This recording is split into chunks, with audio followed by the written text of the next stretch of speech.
Crap. The microphone is not working properly. Hang on one second. Da da da da da da da da da. Now they can hear me. Yay. Okay. Hello, everybody, and welcome back to Vampire the Masquerade: Walking Shadow. I'm the executive producer here at Final Show Films, John, and I turn it over to our storyteller for the evening, Jacques. Hi, everybody. I'm Jack. I'm the storyteller for Walking Shadow, our Vampire the Masquerade Chronicle. And to introduce you to the characters we have with us present this evening, we will start with Raphael. Hi, everybody. How's it going? I'm Raphael. I play Lysander, the Ravnos Rogue. And Mara. I'm Mara, and I'm playing Velma, the Nosferatu. John. I'm John, and I'm playing Gabriel Adelmar, the Tremere Warlock. And Michelle. I am Michelle, and I'm playing Isla, the Toreador Arm Candy.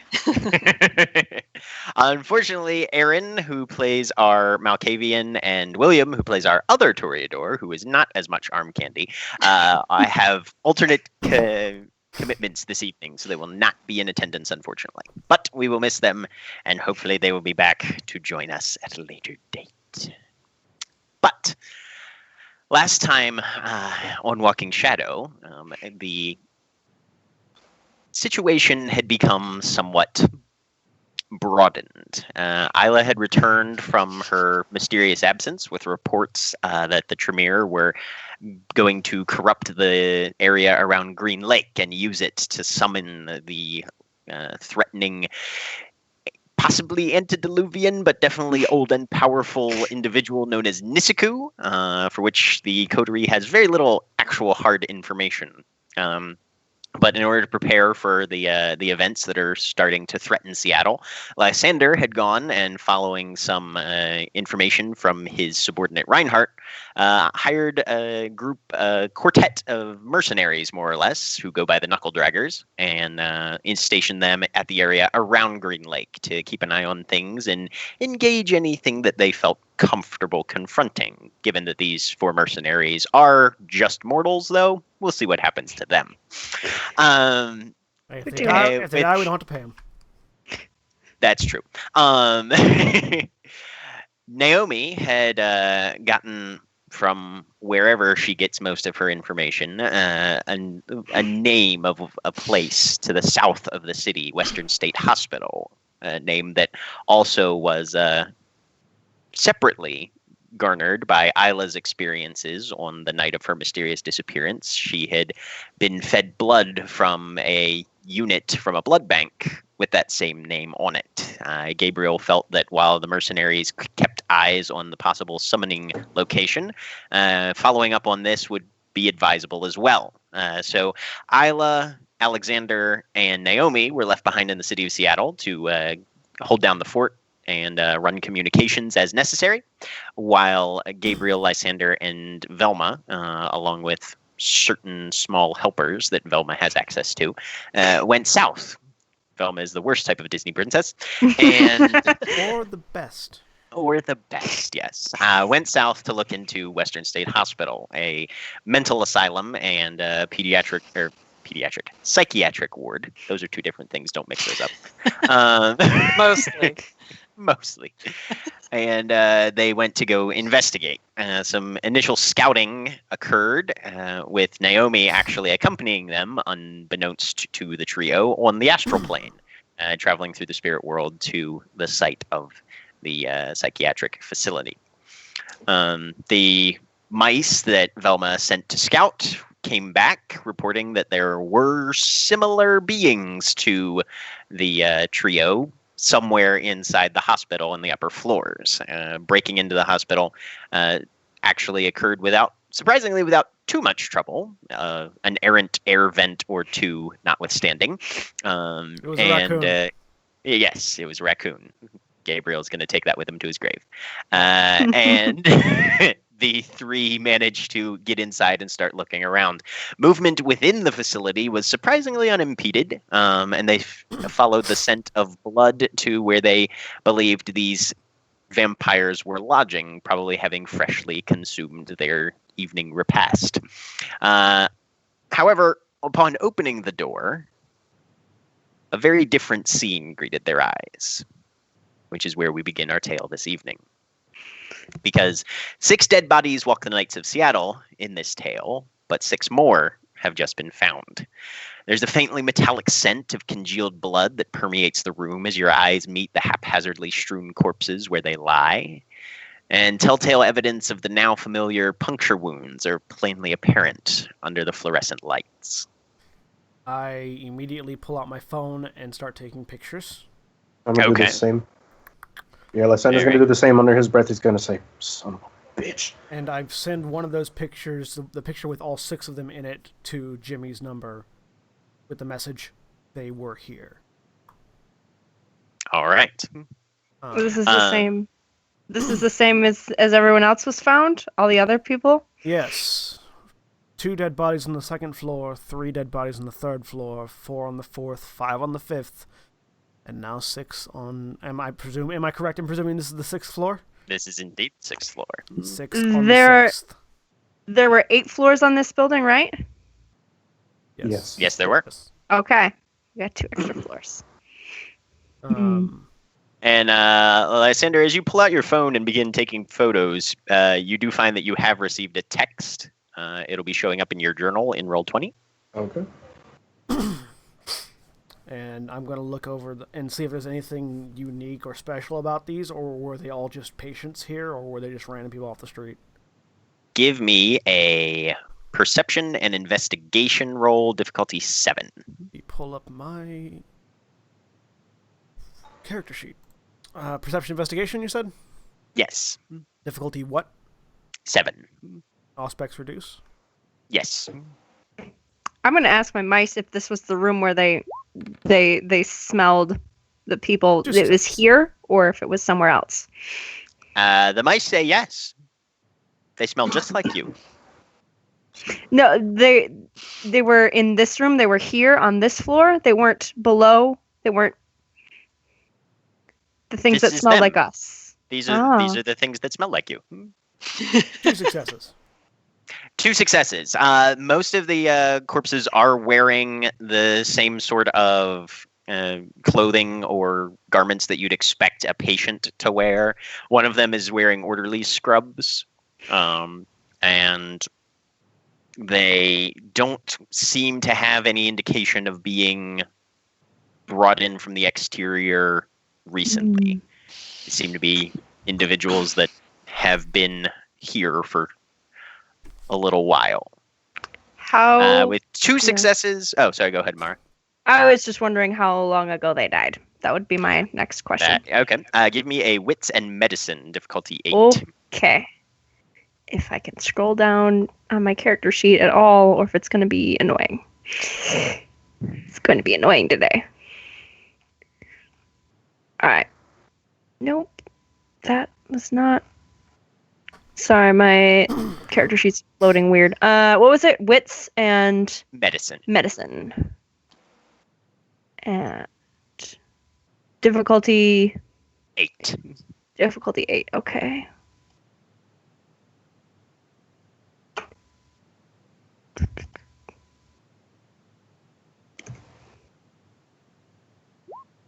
One success. Best you can tell, sometime within the last hour or so. Okay.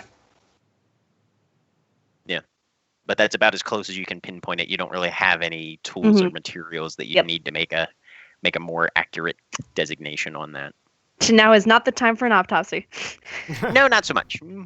I mean, if Naomi was here, Naomi might try, but that's a Malkavian thing. Lysander's going to take the picture of the 6 dead bodies. He's going to put it in the group chat so that Alexander and Naomi can see it. And, Okay. See if Yeah. they have any input. All right. So, Isla, your phone buzzes. And. Oh, wait. Do you still have your phone? You Nope. don't have your phone anymore. That's right. Where am I right now? You exactly? are in Naomi's apartment. Alexander is sitting on the couch opposite you. You've been just sort of thinking to yourself. Naomi had talked to you a little bit regarding your concerns and what was going on. You described to her that things were not precisely right. They didn't feel normal. And you found yourself fidgeting with an object wrapped in cloth. It was something that Derek had given you before he dropped you off, saying if you ever needed to contact him, basically coat your thumb in blood and use this. You had unwrapped it, and there's a fragment of a broken mirror, kind of like a small hand mirror that you might use or that you'd keep in your purse, but it's kind of fractured with a jagged edge down the center. So Okay. it's a sort of half moon shape.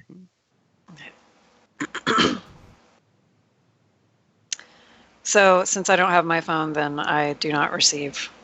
Right. A But message. Alexander will pull his out, look at it, and then show it to you. Apparently this is what is happening this evening. And okay, so Isla checks out the message to see what it says. Right now there's just a photo, a couple photos of a scattering of dead corpses. Oh God. 6, right? Of course. Have I gotten any sort of a response from Jimmy? Not at this point, no. Check the time. See that it's we have an hour and a half or an hour before sunrise now? Yeah, you've got about an hour and a half, hour 15 before sunrise. Yep. All right. That's not enough time to get back, right? It was No. It was an hour. It was an hour, I think, our drive out. Yeah, but Drive down was about an hour, hour and a half. enough to as get well. back, but not enough to get anywhere safe. However, we can either continue searching further down, see if there's any other traces of our prey, or we can start heading back now. Well, my mice said that this is what they had found. What about the Yes. other two? I don't know. I never got them back. So they could have found something. They could have been found by something. Precisely. What do you two think? Should we continue searching, or should we head back now? I think it's better that we head back. We're cutting it a little bit too close. We do have the van for a few more hours into the... We can get back before we need to be back tomorrow night. Yeah. It's also light proof. We could just stay here. And It's true. I can also make it more light proof. Mm-hmm.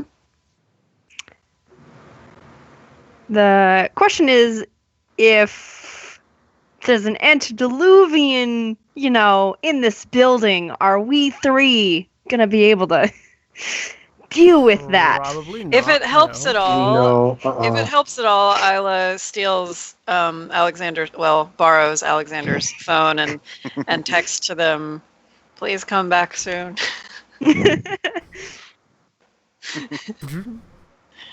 Man. Well, I guess that answers that. We'll get back. Mhm. We'll inform the new prince and Jimmy of these events, and perhaps they'll send another task force down here. Let's go. All right. Book it back up and then back down again. Mm-hmm. All right. So you guys are going out the same way you came in?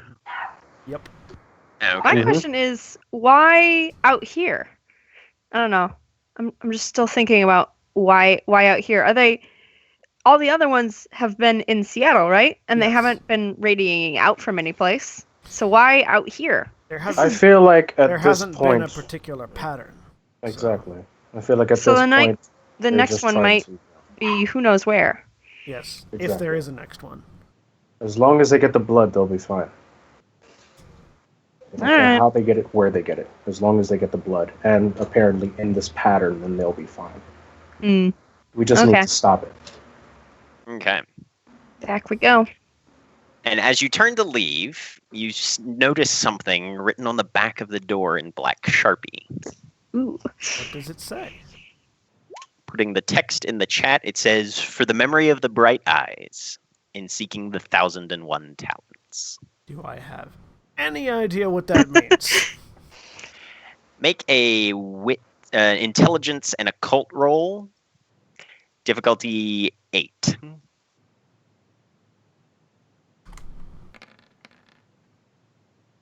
3 successes. You do remember the term bright eyes being very closely associated with an individual from very, very archaic arcane vampire lore. I rolled the same thing, 2 successes. And it's a female. It's a female figure. The name isn't quite coming to mind. Lysander, with your time with the Book of Nod, the name Lilith sticks in your brain. Lilith. What do you know about that name, Gabriel? I know that there are certain practices the Tremere have that bear her name. Do I know anything else about Lilith? That's what I know as a Tremere. Do I know anything else? Can I like try to figure out anything else about Lilith? Like another roll? Not without further resources at this point. Okay. You of course know that she's similarly a significant figure in vampiric lore, especially amongst the Sabbat, who tend to take things like the Book of Nod very, very seriously, some even literally. Most people consider her, most vampires consider her more of a folklore type character. Okay. But you've always got your fundamentalists in the crowd. Apparently, she's very big in the folklore. The Sabbat really like her a lot. Do you know anything about the name Velma? Good question. I can try. Out of character, I know some stuff because this has come up in a different game I play in. But so what? Intelligence and occult. I do have one in occult, so maybe we'll find something.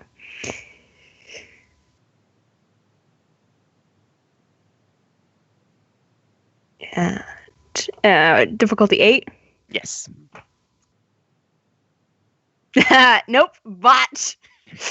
You're pretty sure you have a niece named Lilith. Yeah, she's just a weird kid. Her parents are neo-Wiccan. Uh-huh.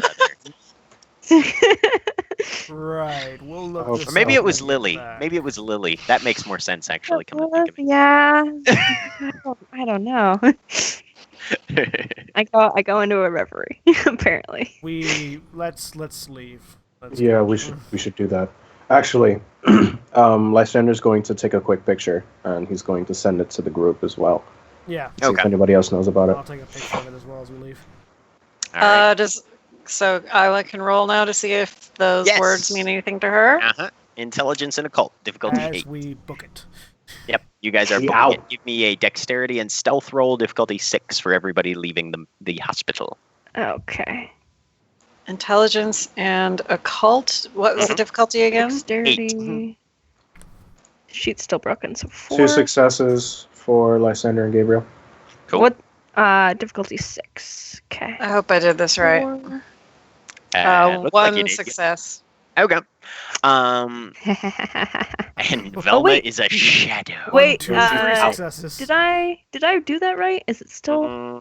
No, I think I may have added 2 extra dice on there. just re-roll it. Yep. Okay. Yeah. I'm gonna do it. Isla, as you look at it, you feel like, damn, 6. Velma is All a wraith. No, she's fucking gone. She's So yeah, basically, the air. Lysander and Gabriel are sneaking out, and Velma is trailing behind them. And you guys head straight for the staircases and the fire escape. Somehow Velma is in front by the time you get there, and you have no idea how. Lysander just goes like, "What the fuck?" Just keep moving. And when we get to the van, Lysander, you drive. I have a thing I need to do. Got it. And while Lysander's driving, I'm going to do my ritual to prevent sunlight from entering the windows. Fence of the Sacred Haven? Yep. All right. Spend your blood points or roll your willpower or whatever you need to do for that. It's What just did my a blood one point. success get me? For Isla, as she's looking at this there's some significance here. I mean, it's obviously very metaphorical language. 1001 definitely makes you think, sort of Arabian Nights-ish. And you remember the phrase "Lilith of the Bright Eyes" being mentioned a time or two in your presence, not with really any significance or explanation attached to it. But it does smack of sort of an esoteric, legendary sort of phrasing. Okay. But given that it was written on the walls at the scene of the sixth murder, or what you guys assume is the sixth murder, you guys have only found 5 of them. Obviously, this seems to be at least indicative of whatever the purpose behind this whole thing is.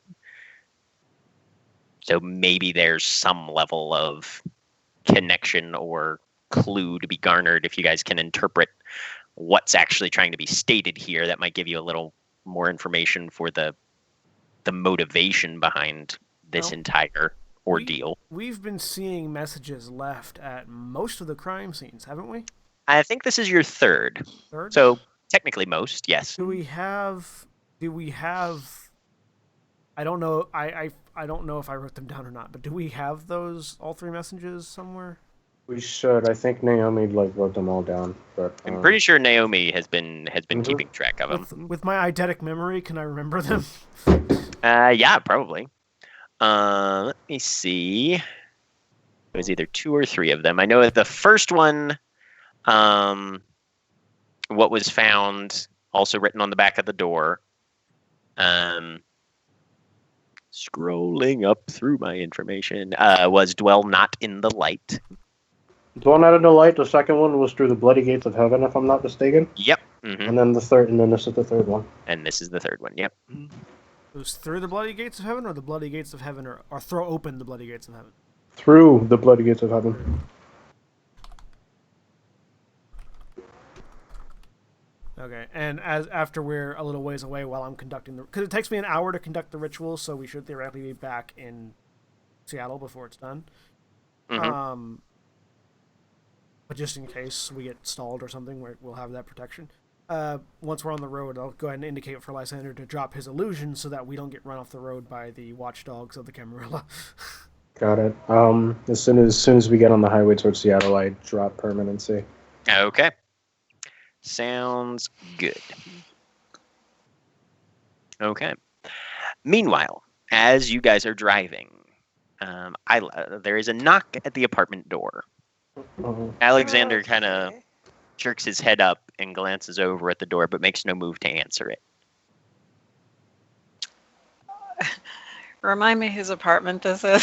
This sorry, is I have Naomi. the No, worst it's memory. This is Naomi and Lysander's apartment. The one that they run in the domain. Okay, so Isla just says, "Are you going to answer that?"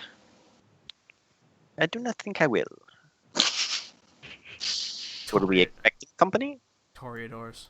No, but this isn't my place, so I mean, I'm very curious as to who it might be, but I don't feel it's my place to answer your door. Well, it's not my door either, so. Naomi? Oh, wait, you said Naomi and Lysander's place, not Naomi Yes. and Alexander. Yes, not Alexander. That's going to keep getting me. It's okay. It keeps hitting everyone else, too. Minor retcon, as long as somebody gets the door. Yep. And when Naomi doesn't respond, he glances back at the door, kind of shrugs, steps up, and goes to open it. And as he does so, Isla ducks behind something. Okay. Give me a manipulation and stealth difficulty 6. Okay. Manipulation and stealth. I'm not here. I am standing behind this conveniently shaped banister. In a single-story apartment. Yes. 2 successes. Okay. I mean, it's Naomi's apartment. There are banisters. There's got to be like a chair or a couch or something. There's a number of things you could hide behind. Yes. So as you duck into your hiding spot, you hear the door open, and whereas normally you feel, a normal person would probably have the chain still attached. The chain is not attached because you guys are vampires. What's a chain gonna do,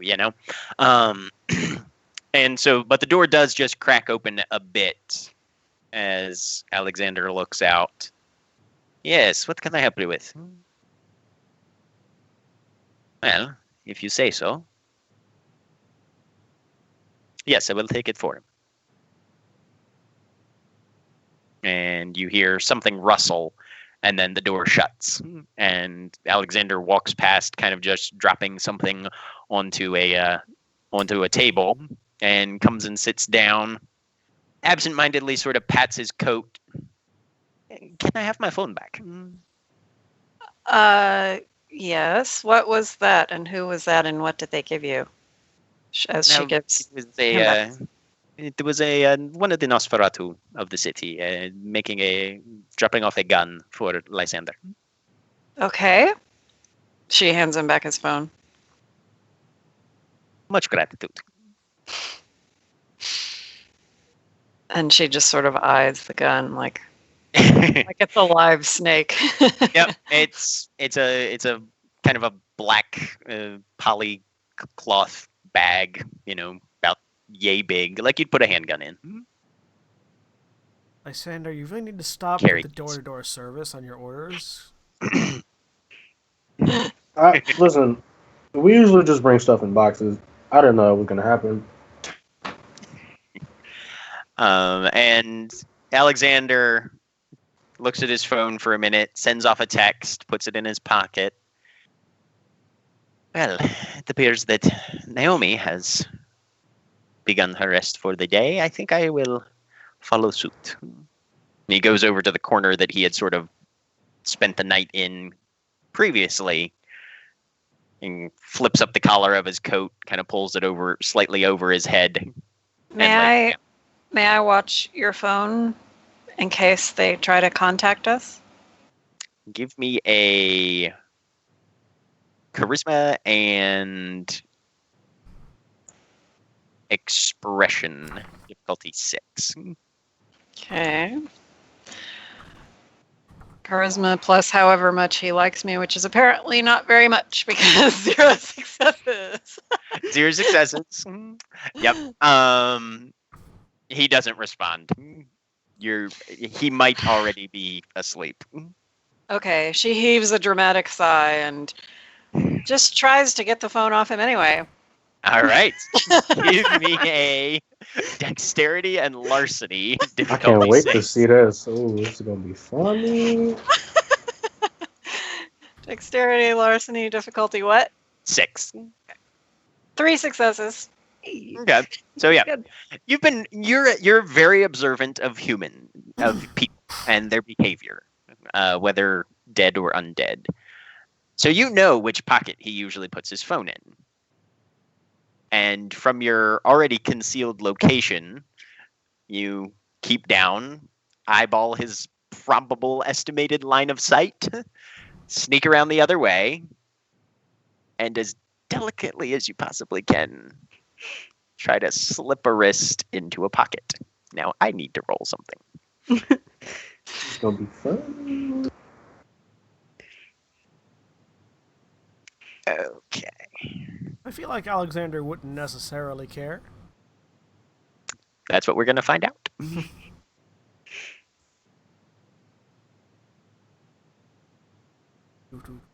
I'm getting this image of just like his hands snaking out and grabbing my wrist. Right.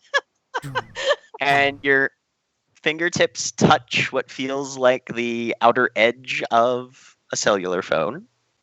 You clamp 2 fingers around it and gingerly as possible just slide it right out. He doesn't move. He doesn't flinch. Pro tip, when you're pickpocketing someone, you use your index and middle fingers, not your index and thumb. Yep. Less area to jostle the person's thinner clothing. profile. Yep. Thinner profile with just these No, 2. I think I figured that out instinctively because I've done that like when I was trying to get things from like inside my computer or something, like I always use those 2 when I'm That's interesting. Okay, so she just cradles you the have a phone. like it's her security blanket and just like, watches for any updates. Okay. Are any updates sent as you guys are driving north? Just the photo of the thing. That's about it. After I get done with my rituals, because we still have about 30 to 15 minutes after I finish the ritual. Are we back in the city by the time I finish? No, you are not. Okay. After I finish the ritual, just text back, we're on the way. And Isla texts, hurry back, I love you. And then she remembers that she's on Alexander's phone, and then quickly amends, this is Isla, by the way. In all caps. It's like, from Alexander.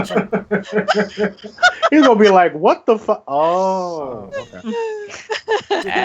Didn't know we were that close.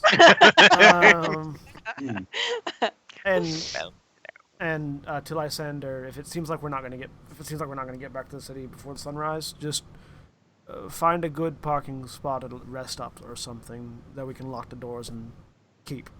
Well, if we can head to the domain, we can try our best to try to get into the underground parking lot in the apartment, and then just hide in there.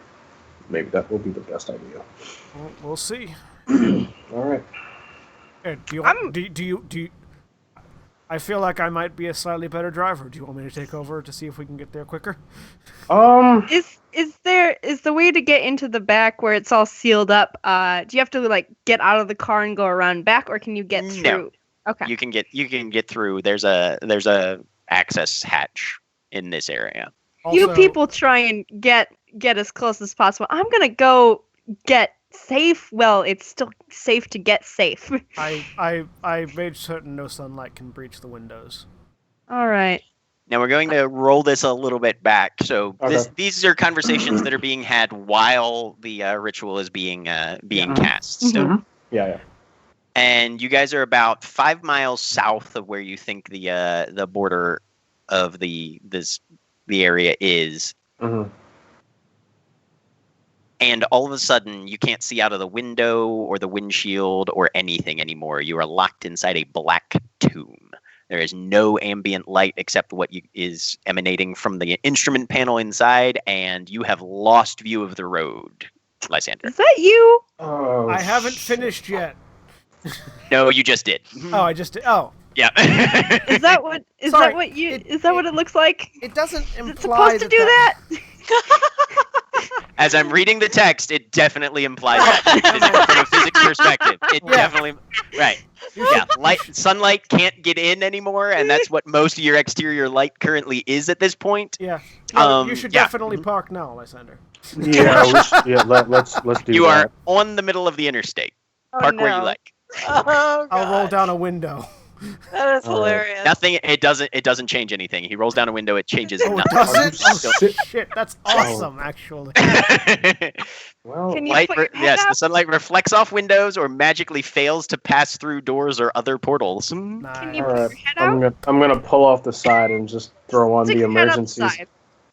Don't throw on the emergencies. Somebody will come and get us.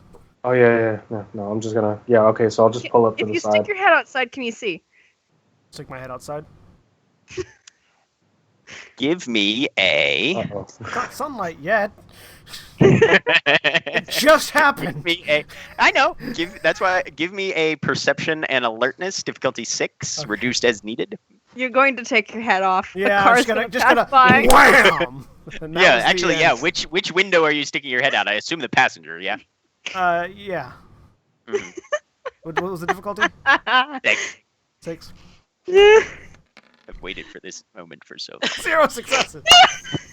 Not a botch, but 0 successes. Right. So yeah, you stick your head out and you can see, but everything's flying by very quickly because you're still going about 45, 50 miles an hour, and the wind is in your eyes, and it blows your hair into your face, and you're like, ah.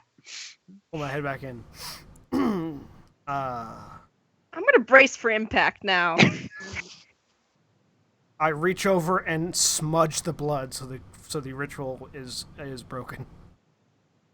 Oh, so you're breaking the ritual. Yeah, because Alright. we can't park if we can't see. Well, I'm All right. assuming that means we're gonna book it. So Lysander books it.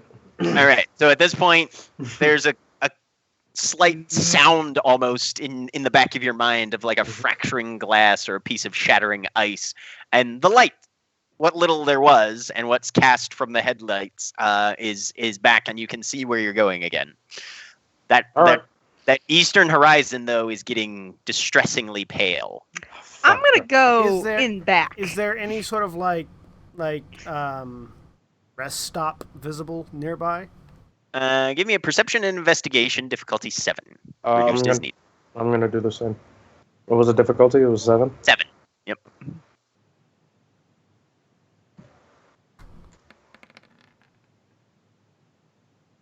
Three successes. 2 successes.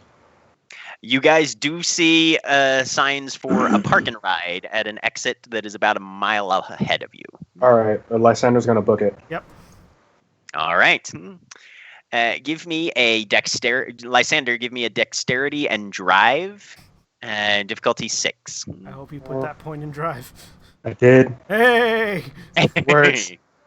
No 1 penalties success. then. All right. Yep. So you amp down on that gas pedal, and the van lurches forward, going back to full speed again.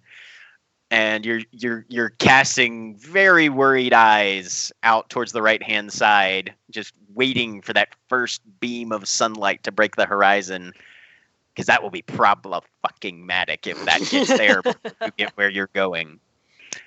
High or low? Oh fuck. High. Can't go low. I'm just gonna. And duck that is my... a 9. Uh-huh.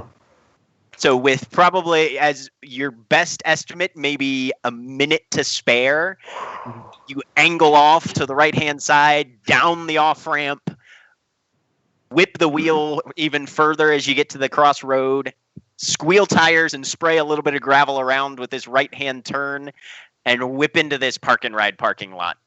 Okay. And you can just see on the street light, or the parking lot street light outside, clear sunlight starting to work its way down the pole towards the van. Park Get in it, the back. turn Get in it the off, back get now. in the back. Let's go. I'm already in the Alright. back. Yeah, so we park it or turn it off, and then we just As soon as- Pell-mell, one after another. Yeah. Through the little hatch, it slams shut with a hollow metallic clang, and you are in full darkness. Fuck, that was close.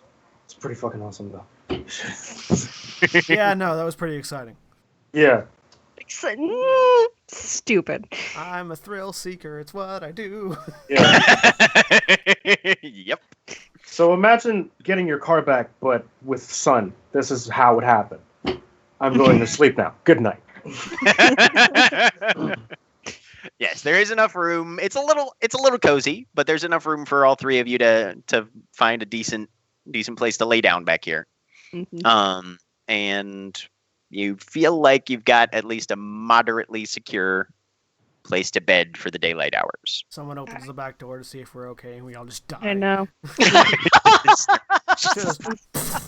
I had that thought. Like, okay. I don't know end what of to do. campaign. What are you talking about? I listen. Well, for 3 of us. I can Naomi solo and this. Alexander still. Yeah. Alexander, the Toreadors. Can... Yeah, the Toreadors. Oh, The no. Raiders and the Craters. The Toreadors and the Malkavian take Unless on we the see Primogen. something Let's- shiny. or take on the Antediluvian. All he Right. does is like wave some art at us and we're helpless. Isla, is there anything you do before you sleep for the day? You know, she cries a little because she misses Gabriel so much. And then Aw. she's just like, All right.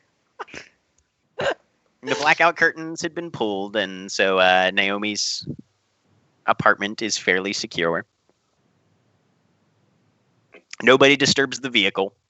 It's in a park and ride. You know, it's not like you're stashed it somewhere weird that's going to warrant investigation.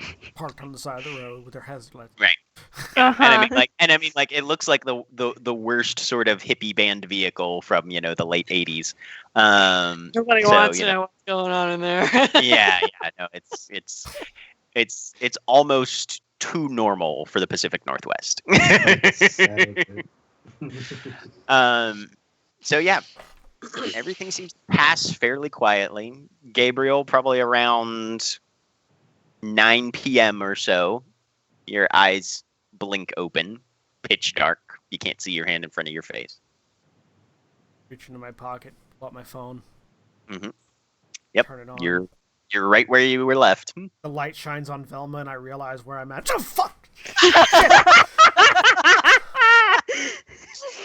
Yep, I've probably started drooling. Funny.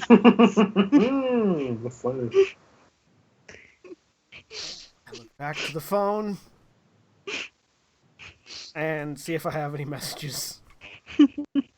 And nothing currently. Nope. There's probably like one point of little, I guess you aren't making it back tonight then, in all lowercase, and then that's it. Little rain cloud. I'm gonna reach into Lysander's coat and take his phone and see if he has any messages from our sentry guards. All right. Give me a dexterity and larceny, difficulty 6. I want to see him botch this after Isla nailed it. He's like completely asleep right now for another hour. Yeah. Okay. Dexterity, larceny? Yep. You have to break into the phone. Well, no, I wasn't trying to. I just like click it and it comes up to see if you have any messages. Yeah. You don't know who it's from, though. Oh, yeah, you do. Like, if I pick up... It depends on how the settings have been left. 3 successes, 4 because I'm pretty certain this is sleight of hand. This is definitely sleight of hand, yeah. Lysander, give me a perception and alertness, difficulty 9. Okay. Let's see. You need 5 successes. You are sleeping as peacefully as a Ravnos ever did. Interestingly enough, though, you don't breathe, so you don't snore. Interestingly enough, he does snore even though he doesn't breathe. That's what that botch means. It's just right. like... So, Lysander, what type of phone do you have, and does it have a passcode or screen notifications or anything? iPhone 6 Plus, you can probably look at the messages when you open up the phone. Yep. Okay, so you don't have like a pin or anything that you have I do have a pin. It's okay. But iPhones show you what messages you've received since the last time you left it. Yep. Mine does that, even if I haven't, logged back into it. Yep. It's basically standard. Android does do that. No, it doesn't. You can set it so that it doesn't, but you have to go in there and find it defaults to showing it. I don't know if Lysander's paranoid enough that he would have gone to the trouble to. Lysander don't give a fuck. So yeah, when you tick it open, he hasn't received any messages since the last time he checked it. Apparently. Right. Like it. What's his background? I've never actually looked at his phone before. His background is probably going to be a picture of Diana. Aww. Talk about a man who can't let it go. This is kind of pathetic, actually. Put the phone back in his coat where I got it from, and then Isla hopes that Gabriel never finds out what was on the background of her lost phone. And then I'm gonna wait until about 5 minutes before sunrise, and then accidentally kick Lysander in the ribs. Before sunset? Okay. Yeah. Or before sunset, all right. Yeah. Roll me a dexterity and brawl, difficulty 6. This should be interesting. I'm gonna have to break up this fight, aren't I? 2 successes. 2 successes, Granny's all right. Granny's gonna have to pry them apart. Mm-hmm. Oh no, it's an accident. Totally an accident. Lysander, roll me stamina and any dots you have in fortitude, difficulty 6.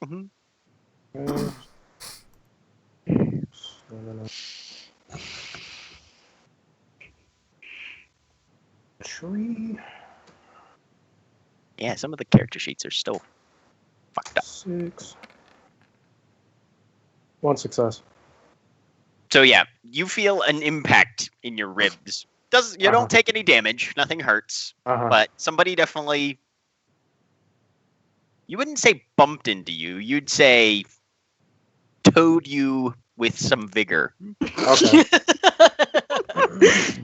Okay. I feel like knowing Lysander, he would probably have a reflexive response to that. Probably. So he would probably most likely swing his from where he got kicked in the ribs, his hand opposite. He would probably swing to smack, not to fist, to smack. Right. So because I'm laying down, does that mean he hits the door? Dexterity and brawl, Lysander. Difficulty Okay. 6. All right. I realize that narratively it's not, but in my head this is going. Okay. 0 successes. Yeah. So yeah, your hand rings loudly against metal plating, but you don't contact anybody. Okay. And you are awake. Everybody I'll- who's waking up will need to spend a blood point, by the way. I look over in the dark. What'd you do that for? I don't know, man. Probably had a dream or something like that. Do I think it's dark enough now to open the door? Yeah. It's amazing when you think something that's not real. Yeah, well, that's but why no, I don't yes, open it all the way. Right, yeah. No. So yeah, as you swing the door open, there's a little bit of ambient light that floods in, but not sunlight, not directly. Mm-hmm. All right. Well, open it the rest of the way. Get out. Yep. You can start to see in the northern sky, just behind whatever passes for the horizon this far south. You can see the glow of the city lights starting to light up the darkening evening. I will turn the van on, key it into gear, and start heading back towards the city. Okay. Lysander would probably sweet home. head into the passenger side before now. Okay. Velma, what are you climber out. doing? I clamber out, and I hand you, Lysander, something small and yellow and fuzzy. Here, it's for Casper. Oh, It is a small cat sweater. Lysander's is gonna look. So you've got a cat sweater. Uh-huh. Let's have a retroactive Crafts roll. Yeah, I I'd have. say wits and crafts difficulty 6. Okay, wits This is and gonna- crafts. Sweet. I'm very excited about this. I made it with my tears. Now we know where those other 2 rats went. Oh. You can't make rats into yarn. Oh, No, 3 successes. It's a really well-made cat sweater. Lysander pulls out his glasses. He puts them on. Oh, thank you. I hope he likes it. Are He's these gonna like put are these It's like got little toggles that run down the belly to close it. are these like old man circle glasses that like you have to No. adjust and They're like they're just like regular, I guess you could say, like modern like Clark Kent-esque glasses Cute. that he usually has. Yeah. Just Kind of reading So, glass-esque. Yeah. Clark Kent style glasses, so like nobody can recognize you the minute you put them Yeah. on. Exactly. he puts it on like who the fuck That are is you? also a function of his posture and his wardrobe. And Okay. Yeah, exactly. So he puts them on. I'm just like, I don't care oh. how much you change your wardrobe and posture, you can't change your face and build. it's the Yes, fun. you can. Yeah. So I didn't mean to start that. Sorry. and then Lysander's gonna put the thing into a pocket, and then he's gonna take the glasses off, and then we're gonna back to the domain. I Alright. assume. Yep. Yep. Well, back to So, where Isla. we got the van, and then back to the domain. So Isla. you also awake, spending a blood point in the process to sort of jumpstart your vampire physiology for the evening. And Alexander is there, just sitting, flipping through a book that he's apparently found somewhere nearby. Isla just mopes and waits. So, no response then? She's utterly unashamed. She's just she just shakes her head. He doesn't seem to be expecting that she'll show regret or shame or anything like that. Yeah, possibly because of the, clan, whatever.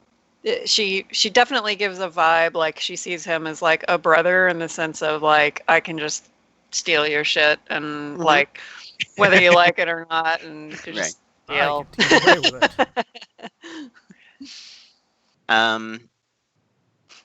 Surprisingly, Casper is wandering around the room, meowing loudly. Naomi's nowhere to be found. What?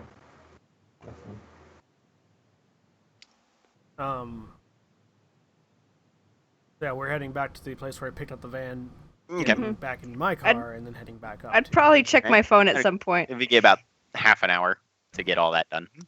And you see Isla's plaintive messages too because she sent them to the whole group. Yep. Why do I have so many phone messages? She wasn't gonna like through his contacts and find, she's not that invasive.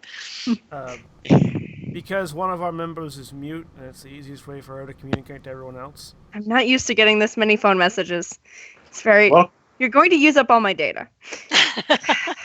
you rely on data. All my minutes are gonna... I have to get a card at some point, and it's not time for that yet. Don't you not have, like, unlimited minutes? No, she's somebody's grandmother. we need to fix that immediately. We can probably get you some benefits since we're like scourges now or something like that. I don't know. We just need to get you a new phone. I don't think that's how it works. Velma, you are quite aware that there are any number of Nosferatu in the city who could easily and probably would be fairly happy to set you up with a more or less cost-free, limitless phone service thing, however they run their tech. But that's technology. Yeah, and I like you this talk one. to people with your mouth. Thank you very damn much. I know how this phone works. Yep. All right. I mean, as an old lady in real life, I sympathize. I have no words. Yeah, this is good. That might be a first. No, it's a second. No, this is a that's second. right. It is a Because the second. first Remember, was the when first she time was summoned the rats. Yeah. They were mice, but yeah. So yeah, you guys drive back. Nobody seems to bother you at the borders. You do, however, kind of notice that as you cross into the city, there's a very different sort of ambient atmospheric vibe that you're starting to pick up on. And for most of you, you've either never really spent much time, or it's been so long since you've been outside of Seattle that you kind of realize that there's a perceptive, very, very subtle but perceptive shift in the way things feel.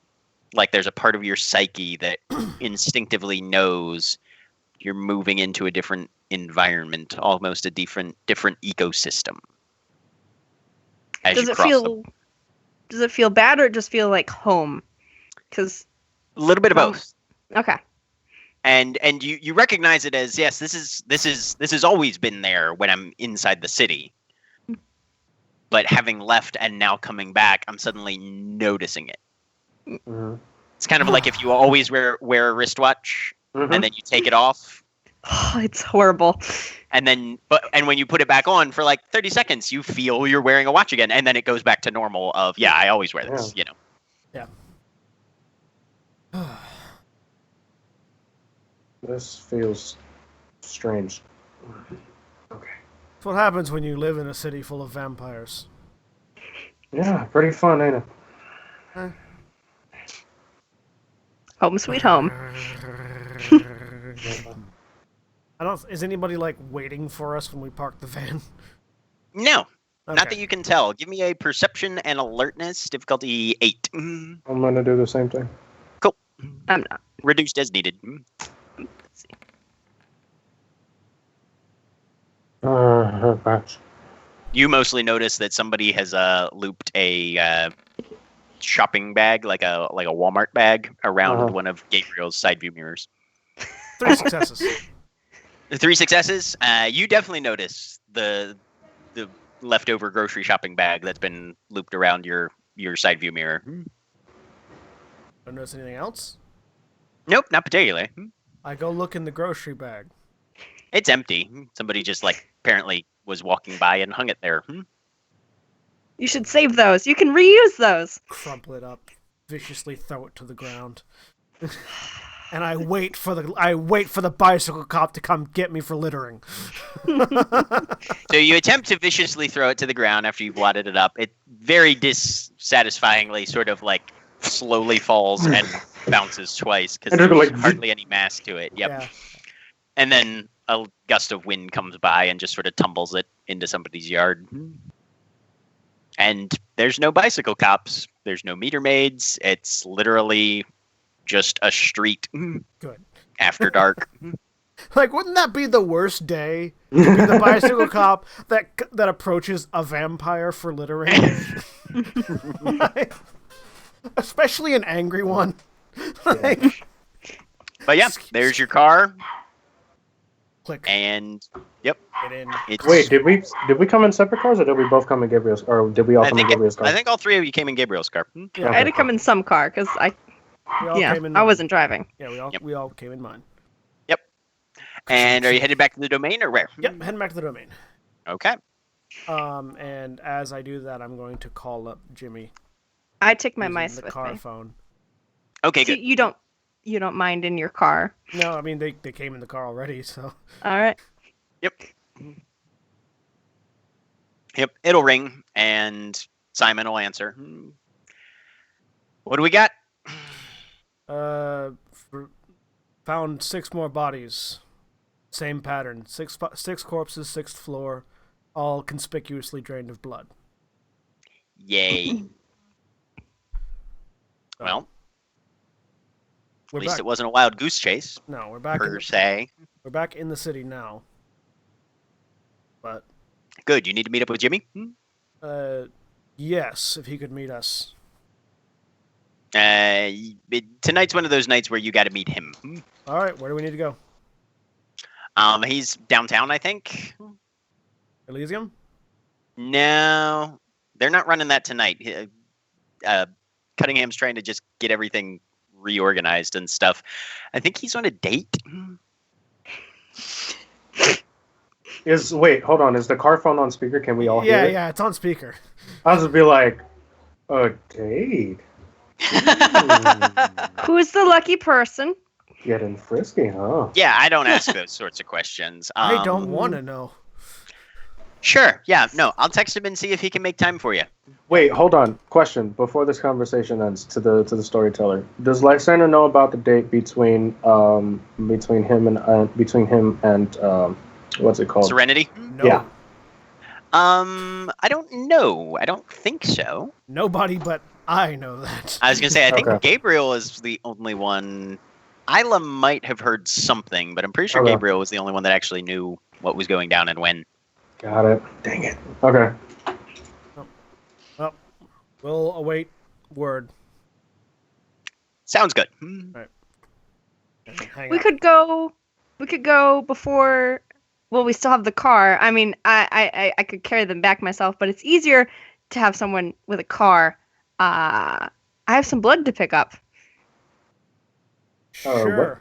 Oh, all right. at the hospital that I had ordered the night before. Drive by wherever. Waste not, want not. Yeah. Oh, Lysander's gonna be checking his phone for any updates. Okay. From whom are you expecting updates? Everybody. Okay.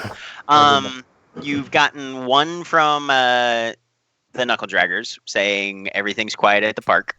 Okay. They're taking it in shifts, apparently. Okay. But they haven't noticed anything significant going down. Okay. Yeah. All right. Right. There's not much from the Purple Snakes at this point. Mhm. You haven't heard anything in the last 24 hours or so from them. If anything does happen, it'll probably be an hour or two later, which is sort of their prime time for working at the various locations east of you that they are. Okay.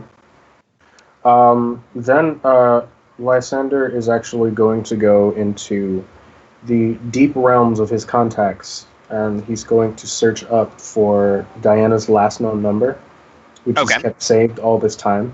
Sure. After all this time, and then he's going to text it. He's going to say, he's just going to text, "I miss you." That's all he's going to send that way. Give me a charisma and expression. It is text, so difficulty 8. Okay. When I see that Lysander's texting, I'm just going to look over. Oh, let the others know we're back in town. Got it. What was the difficulty? 8.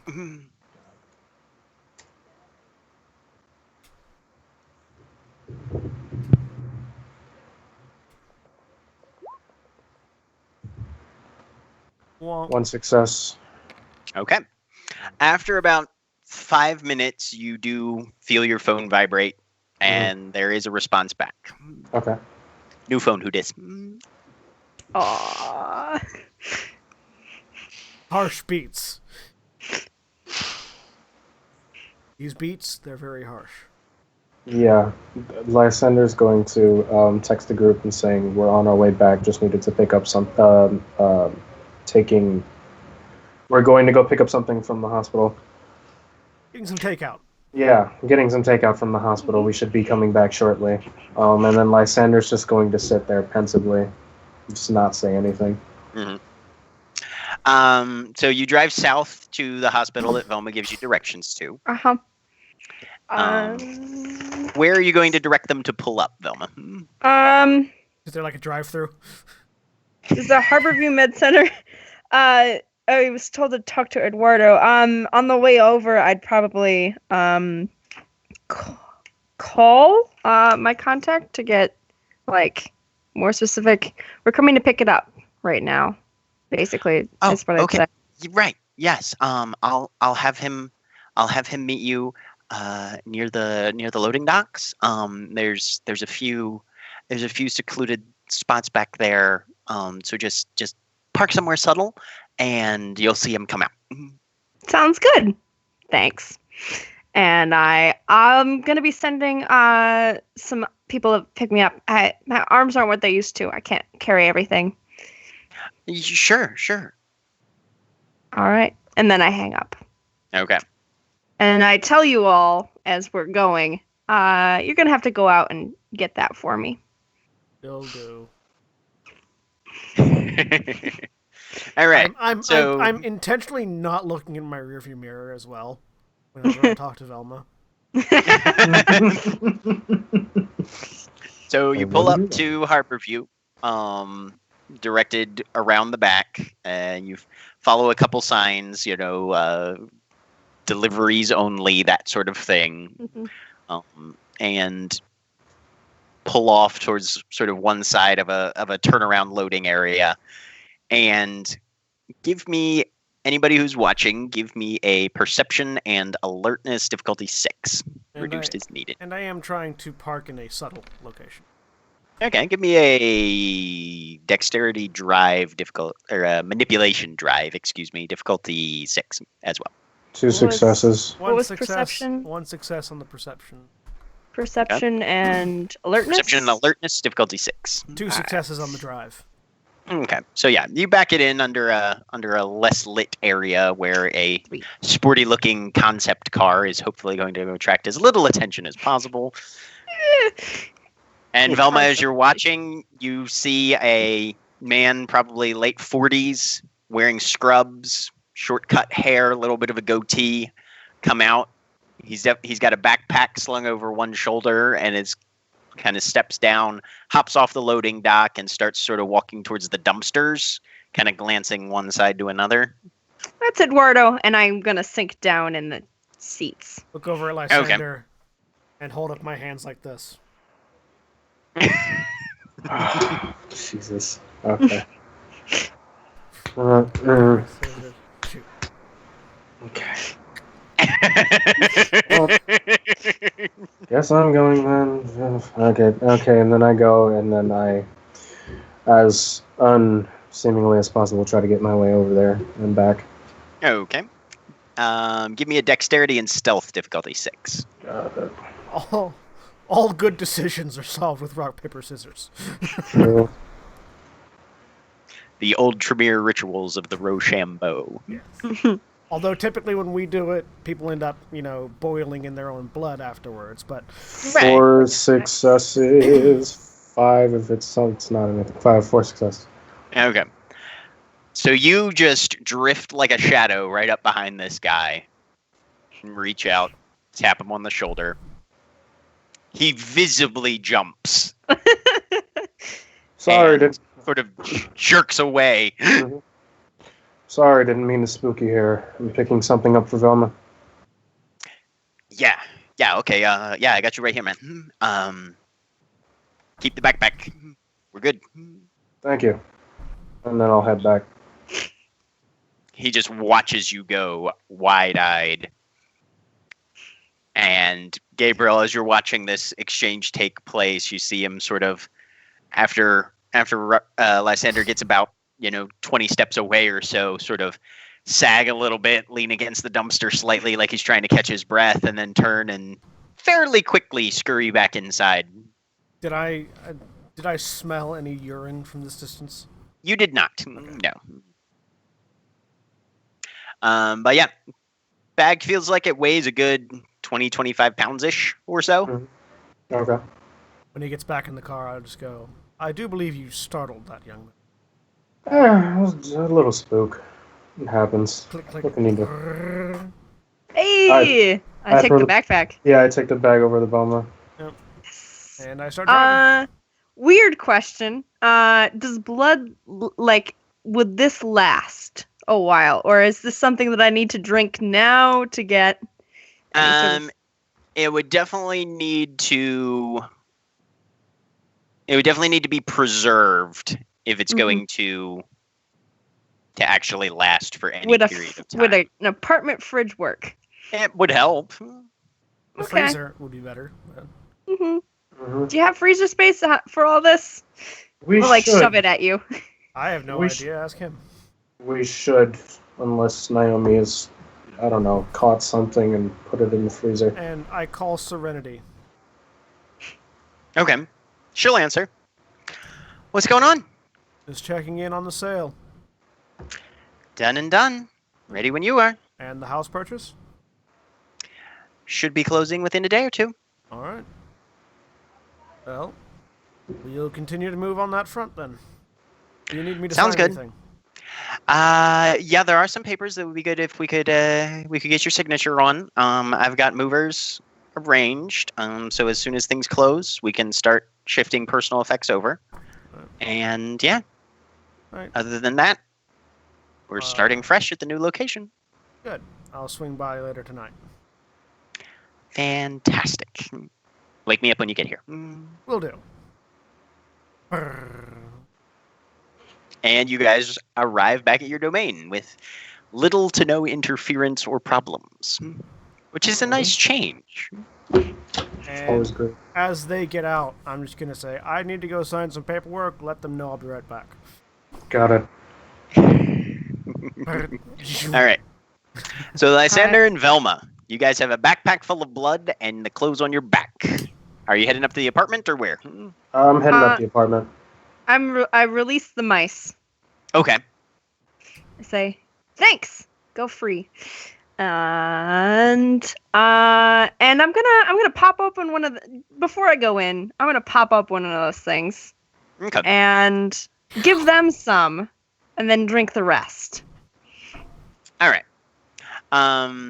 So you reach in, and there's a fairly in like heavy... an alley, hopefully. Yeah. Well, Not... you guys are in an apartment parking garage right now, so you're definitely not out on the sidewalk or anything. All right, cool. Yeah, you crack it open. There is a fairly heavy metallic container inside, and as you open it up, it's pretty sturdy, fairly dense. There's about 10 units of blood plus a lot of coolant packs inside. So this transit will probably work for a little while.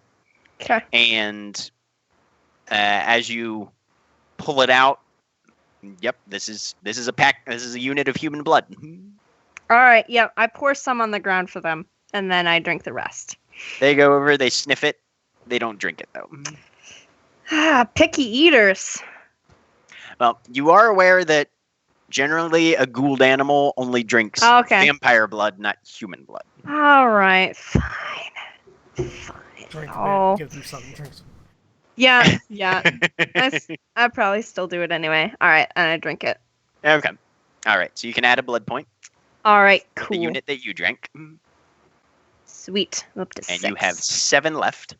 All right. And you guys head up to where Isla and Alexander are waiting. All right. You want to open the door and be like, anybody dead? No. I'm just waiting. Yes, absolutely. Yeah, Hurry I was about to, get in. I'm not going to stand out here all day. yeah, I was just going to say wrong. That's a rhetorical question. We're all dead. Anyway. Did I get anything? Yeah, Where is it? it's on the table. Thanks. I'm going to go over there and I'm going to check the table for the thing. All right. Isla has not touched it. Nope. Yeah, there's a black handgun case there. Okay. I'm going to pop it over. And yeah, inside is a 45 revolver. Okay. Regular barrel length, not like a snub nose or anything. Yeah, and a box of 20 rounds. Okay. It's a 6-chamber. All right. Lysander's going to pull it out. He's going to be like, ooh, this is pretty. And then grab the rounds, put it back, and he's going to rush to his house, rush to his room to go feed Casper. He's like, no, he went to go sign some paperwork. Hold on. And he's going to go feed Casper. Okay. Yep. And go try Casper. He's going to wait for him to eat and then try to put the sweater on him. Okay. Like, Casper is sitting rather disconsolately by an empty food bowl. And Isla is sitting disconsolately on the couch with the mother of all doe eyes. Yep, she is. I'll sit down next to you. And there's Velma. Not at all who you want to see. It's great. Give me Isla very subtly edges as far away as she can without actually. I've got like blood on my face, and you want one? And I'm gonna like hand you the half-empty thing that I've been like draining. No, you finish. Go ahead, you finish. Okay, I'm gonna put this in the freezer if there's room. I hold up like the rest of the backpack in the other arm. Yeah, Lysander from the room grabbing the food is going to be like, save me one! Grab the food. Oh, is there more in there? Can I have a fresh one? That, yes. Hasn't been drunk out of by creepy old lady?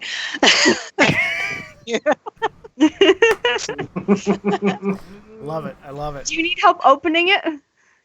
I think I've got it. All right. Is it difficult? No. Okay, then yeah, she's got this. You've got magic vampire teeth. You can just. Please don't touch anything that I will be eating ever. And I keep one out extra. So then there were 7, so now there's 5. Yeah. Yep. So I get a blood point from that. Yes, you can grab a blood point from that. So I've got 5.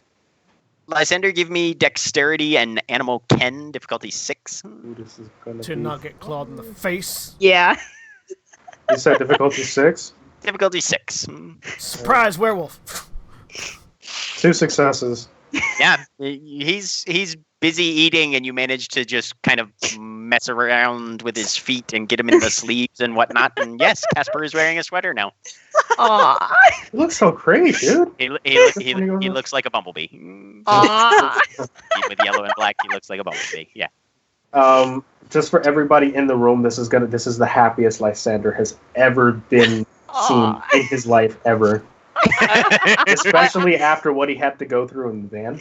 And, I can't help but smile a little bit at this. On that day, Lysander's long dead heart beat once. Nope, it didn't.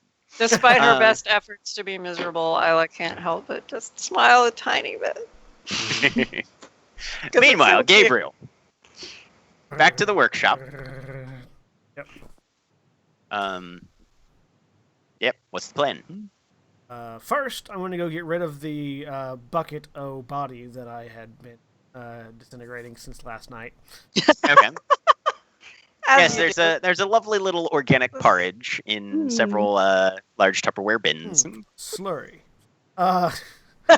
Rather. And do I recall the disposal instructions?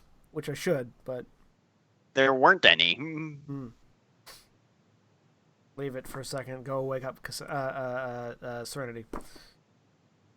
Oh, you're back. Okay. Yes. Yeah, paperwork's down on the desk. I'll show you. Very good.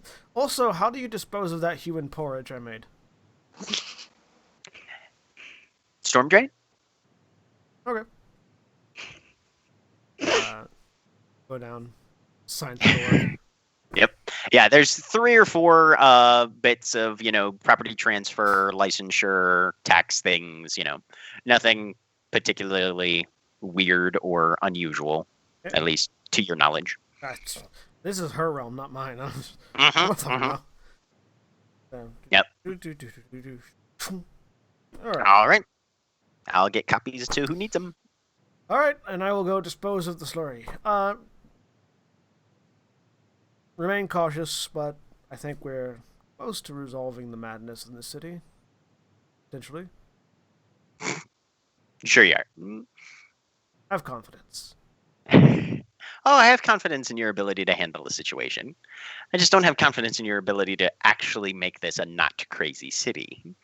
I mean, something else is going to happen. That's fair, yes. The current craziness. I hope. Just stay safe. I will. All right. Not. And go. Heard that. I know. And I will go dump the porridge down the storm drain. Okay. So yeah, drag it out to the end of the driveway. There's, one of those drainage entrances in the curb. Yep. And you just tip a corner over. Yep. Dump it down. Grab the second one. Tip another corner. Dump it down. Kind of look back and forth a minute. I don't care. Go grab a garden hose. Anybody looking at it won't know what I'm doing. Right. Go grab a garden hose, but No, it's just I mean, some like, foul smelling. right? It's nasty ass smelling shit. Smells of chemicals and rot at this point. Yep. And just hose down a few gallons in each of them, rinse them out, stick it down the storm drain to hopefully start the wash down as best you can. And yeah, you feel like they're fairly well disposed of at this point. All right. Thunk. Slide Tupperware back into the warehouse. That's my man. Get back in the car and head back to the domain. Okay. That warehouse does not smell good. Nope. No, because it was in the fume hood, so all the smell went up and out. Well, no. All of the fumes went up and out. There's a little bit of residual smell. That stuff lingers. Yeah. It's gonna be there for a little The while. warehouse smelled like gunpowder, explosions, fire, and a variety Oh of yeah, other no, chemical smells all the time. it's not like somebody's gonna walk in and be like, "Oh God, somebody disposed of a body in here." but there's a little bit of residual rank. Yeah, doesn't smell good, but no. Tis what it is. Yep. So yeah, probably takes all told, that probably takes you about an hour. Mm-hmm. And then you're back to the domain. Yep. So, Velma, Isla, Lysander, in the 45 minutes or so that have transpired. I took that blood point, right? Yes, you can take a blood point from one of the blood packs. Yep. So there are now 5 in the freezer. Lysander's going to send Diana's old number to Featherstone and he's going to try to see if he can get the information of the person who has that number now. Okay. Yeah, so you send a text over, you get a response back, thumbs up, I'll check, see what happens. Sends a thank you over his way. And add it to your tab. So I've got this antediluvian, right, doing all this stuff, and so far you've all been, following whenever the murders happen. You haven't caught anything in the act. We got really close yesterday. We caught one murder. Once. Caught one once. But we didn't this time. We were like an hour late. So we have to figure out where, if we're going to be able to finally stop it, we have to figure out where it is. Well, I feel like one thing that we should do is try to figure out what Lilith has to do with all of this, because I feel like all of these are connected. I mean, Gabriel said it was something with the your Tremere, right? Yeah. With Tremere, right? Their spells or whatever. Something like that. But Isla, have you been able to get anything from that name? I don't know very much about it. I just know that it's just some part of vampire folklore. I don't know if it's even a real person or, but that bright eyes thing is associated with some legendary woman from vampiric folklore. Is all I know. Lilith of Which the Bright. I would tend to assume, given that we're dealing with an antediluvian, that this Lilith might actually have been a real person, because we're already dealing with someone who lived, before the flood and is awake and alive and doing things. And so if we're talking about Lilith, it may not be metaphorical. That's the only thoughts I have.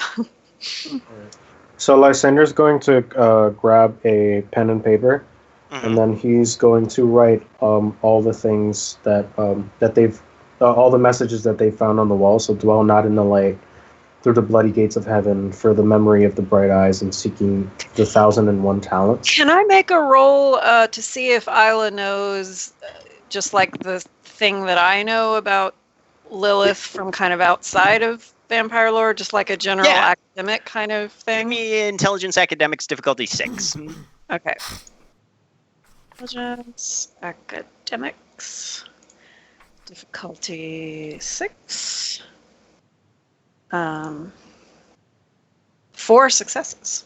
So yeah, Isla is definitely probably clearly familiar with most of the aspects of folklore and other mythology surrounding the character of Lilith.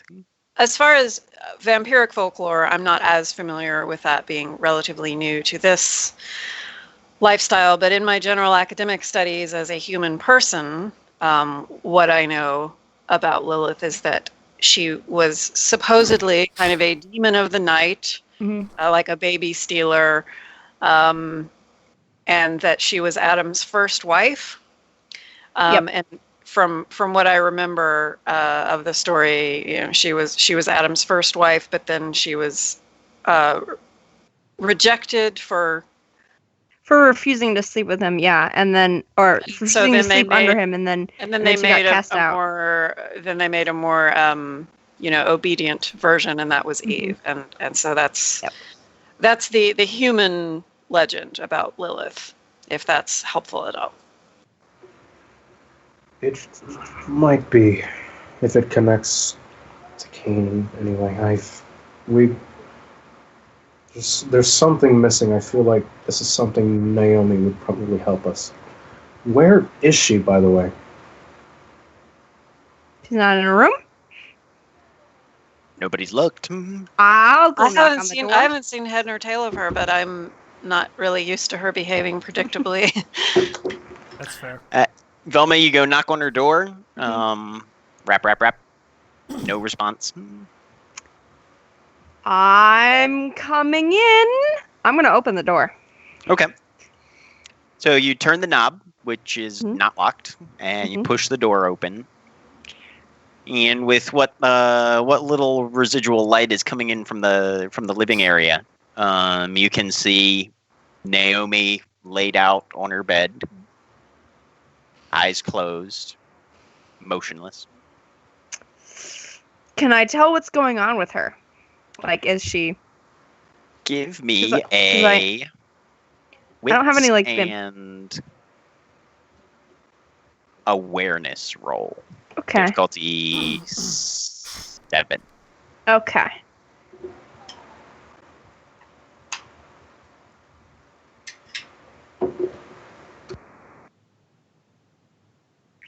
That's a bot.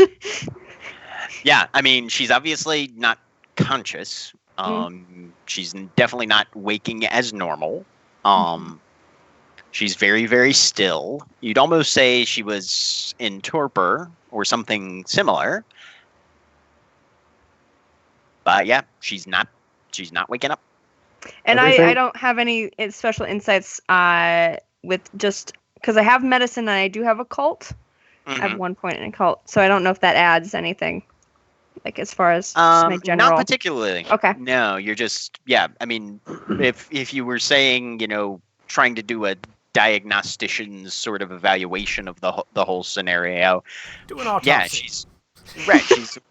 She's more or less unconscious, non-responsive. That's not nearly as worrisome in a vampire's case as it is in a human's case, but that's not normal. All right, I poke her a little bit, and then she doesn't answer. So, I pull. If she's just lying on top of the bed, I put like a blanket. If there's a spare blanket, I put that over her. And then I leave the blood bags have like a paper label on them. Mm-hmm. I pull out a pen and I write, "There's more in the fridge," and put the empty blood bag sort of on top of her chest. Okay. Like that. All right. Everything all right in there, Snacks. Velma? She's out. I'm not doing it. Lysander's gonna get up and go check. Yep. Naomi is clearly in her bed. Definitely not responsive or conscious, though. Isla Yes. seems kind of concerned, but she stays where she is, which Lysander's is kind of watching the door. Lysander's gonna go up to her face and give her some light pats on her face, like wake up, wake up, wake up. Wham! Nothing. Has she done that before? No, she hasn't. Lysander's going to then rush to the freezer and grab a blood bag, and then try to open her mouth and try to feed her blood to see if There's that'll one help. back on her chest. Oh, there's It's an an empty empty one. one. It's an Empty. I didn't take out an old one because Oh. I don't know when she's gonna wake up. And Got it. You didn't want lukewarm. it to go bad. That, right? No, I don't want to go off. That's nasty. You want So yeah, you give me a This should be interesting. dexterity and etiquette roll. Why not? Difficulty 6. Domain die supply. No. How And do that- you? What was it? Difficulty 6? And Yep. This person. What's the etiquette of force feeding a vampire? 2 successes. Okay. Yeah, it takes you about 5-10 minutes, but you feel like you got most of it into her. Mhm. No response. Still no response. Fuck, is she like in the Matrix or something? Yes. No. We should probably wait until. Kinda. This is interesting. I guess we're just gonna have to leave her be until we can figure out what the hell is up with her. Which is when you hear the doorknob turn. And Gabriel walks in. Isla, of course, jumps to her feet and dramatically embraces him. And that's where we're going to take a break for a moment. Yeah. We're back in just a couple minutes. It's a very long hug. It's like a 10-minute hug. Just take a 10-15 minute hug while everyone else walks around, uses the bathroom, gets drinks, etc. So, back in a bit. Yeah, and one of them is Lysander just picks up Casper, just like, look. I was so excited about that.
And we're back. Yeah, and I've been hugged. Yes, you have. For 15 minutes. And he saw a cat in a sweater. And there was a cat in a sweater. So, now that everybody's back in the same room. Where's Naomi? In a room. Yeah. Everybody simultaneously fails to describe what's happening. She's asleep, very, very asleep, and we can't wake her. I'll walk over to her bedroom, look in. Do I recognize what's happening? You see somebody laid out on a bed.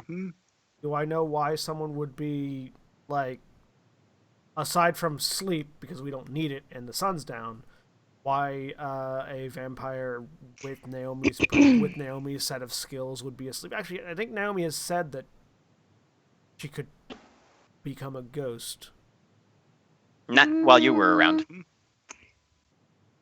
Did she not? I don't remember when. She has said that, but definitely not while you were around. Yeah. Do I have any sort of idea why she might be sleeping? Give me a intelligence and occult difficulty. I do have dots and aspects. So. Mm-hmm. That's why you're getting an 8 rather than a 9. Yeah. 3 successes. 3 successes. Stake to the heart. No stake. Torpor for all the different reasons. Torpor.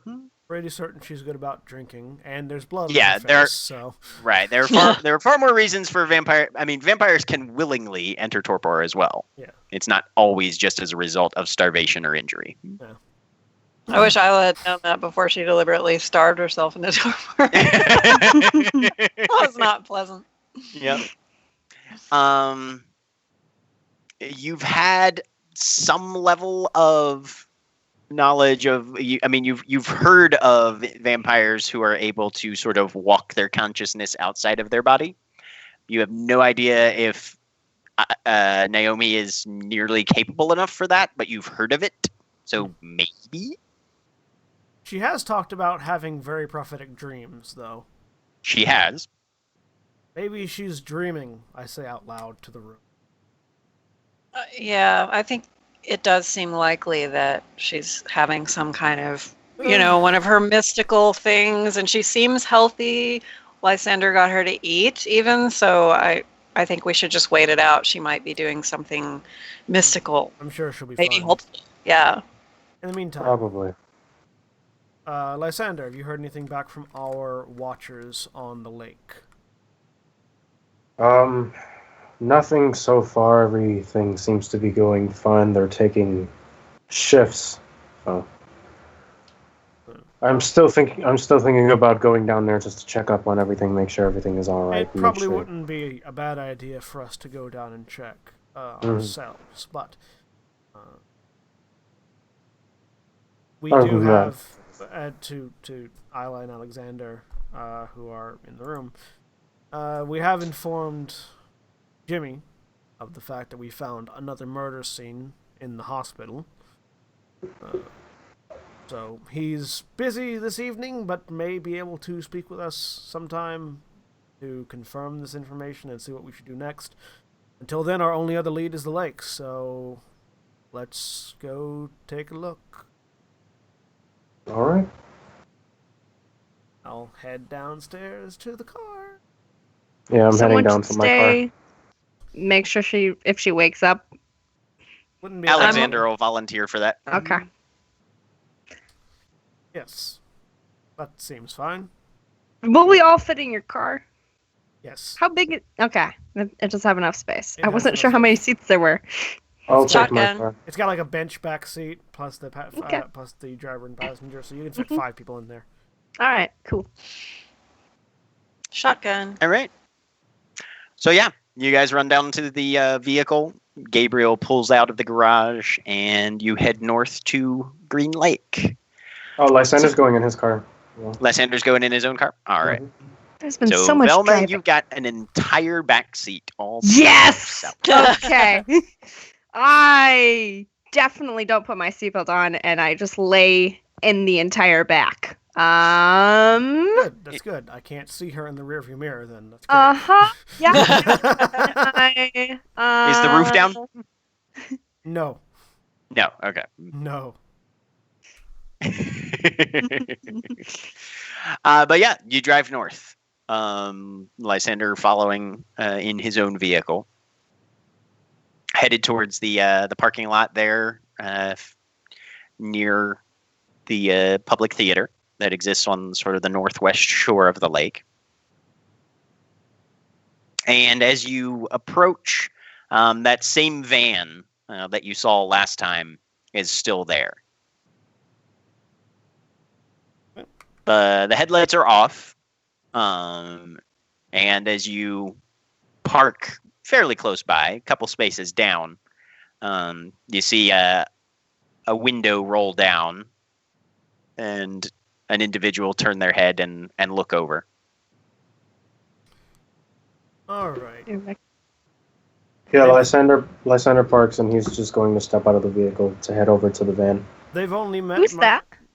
That is one of the people Lysander hired to watch. They've only met myself and Lysander, so the two of you stay in the car and keep an eye out. All right. Clank. Get out. Walk over towards Lysander. Isla just keeps her eyes on Gabriel the whole time. I'm probably looking out like at the rest of the lake and like in the other. If the lake is sort of in the other direction, I don't know. I'm trying to cover the whole area, so Okay. the other direction. All right. So yes, a very large, muscular figure steps down out of the van, reaching back in to sort of adjust something into place, and then steps forward, kind of shifting his jacket slightly. All right, boss. Well, things have been pretty quiet so far. Good. I'm going to let Lysander talk to him while I scope the area around with my vampire eyes. Okay. With my special eyes. Anybody who's giving a scout, give me a perception and alertness, difficulty 6. And Luke Rediker is just kind of looking at you, Lysander. 2 successes. 0 successes, but not a botch. 3 successes, 5 if it's eyes in the back of my head. Double ones, Okay. man. Everything all right so far? Did you receive the backup that we told you about? Yeah, fella dropped by with a few other blokes. Seemed to be reasonably competent. Said his name was Simon. Yep, Good. that's him. But yeah, they stuck around for most of the night and then wandered off around the time that sunrise came around. All right. Who's checking on the lake right now? Declan's down there. Arnold's with him. All right. Nelson's having some winks in the back, and once he wakes up, we'll shift things around. Got it. I'll go down their way just to check to see if everything's all right. Maybe see if I can catch anything. Fair play then. I'll let him know you're on your way. Thank you. And I will go with Lysander. Okay. Yeah, as you guys are looking around, it's after dark, so the park is pretty much closed for the most part. You see the occasional, cyclist with a headlight on who's cutting through, taking a trail to shorten their commute or their traverse, whatever they're doing. But for the most part, it seems pretty much very well abandoned. If I see them leave, like end that conversation and go down to the lake, I would want to get out of the car and go wander. Probably, yeah. I'd probably head off in a different direction again, just so we cover different areas. And I don't particularly want them to see me walking around. So, give me a dexterity and stealth, difficulty 6. Okay. Isla just stays in the car 3. like a good girl. 3 successes. All right. Yeah. So you duck out of the vehicle, carefully close the door behind you, so with just a click instead of a slam. Find a deeply shadowed area where some of the trees are casting enough shade that the light from surrounding buildings and the street lamps doesn't pierce, and you start drifting around the park, keeping to the darkness as much as possible. That just means that you can, if the van blows up, you can text us with the stolen phone you never gave back to Alexander. Yeah. Yep. Isla's not in a strategically unimportant place, that's for sure. All right. The other two of you, Lysander and Gabriel, begin to walk south. Probably takes you about 15 minutes or so before you see another fairly equally muscular, although somewhat shorter person kind of lean out from a tree and wave you over. Everything all right up there? Yeah, things are going all right. All right. Nothing suspicious pop up? Occasional bum, couple of elbows, that sort of thing. No canisters, correct? Nothing we've seen so far, boss. Got it. Lysander is then just going to look out into to the other side. Okay. Just take a little glimpse, see if he spots anything. Give me perception alertness difficulty 8 if you're trying to catch the other side of the lake in the dark. And I'm just keeping an eye out around where we're at still. Okay. 3 successes, 5 if it's eyes on the back of my head. So you think you see a little shift of movement or light over there. Okay. Hopefully that's probably just wherever Arnold is bunkered down, keeping an eye on things. Got it. But yeah, you think you pick up on a little bit of movement over there. All right. Lysander is then just going to attempt to take a stroll to the other side of the lake. Okay. Do the. Now we're gonna pass each other. Yeah, exactly. Yep. It's gonna be a tree moment where you do that. Yeah. I have done that in real life. It's hilarious. But yeah, you begin to make your way around the area. Lysander and Gabriel, give me dexterity and stealth difficulty 6 as well.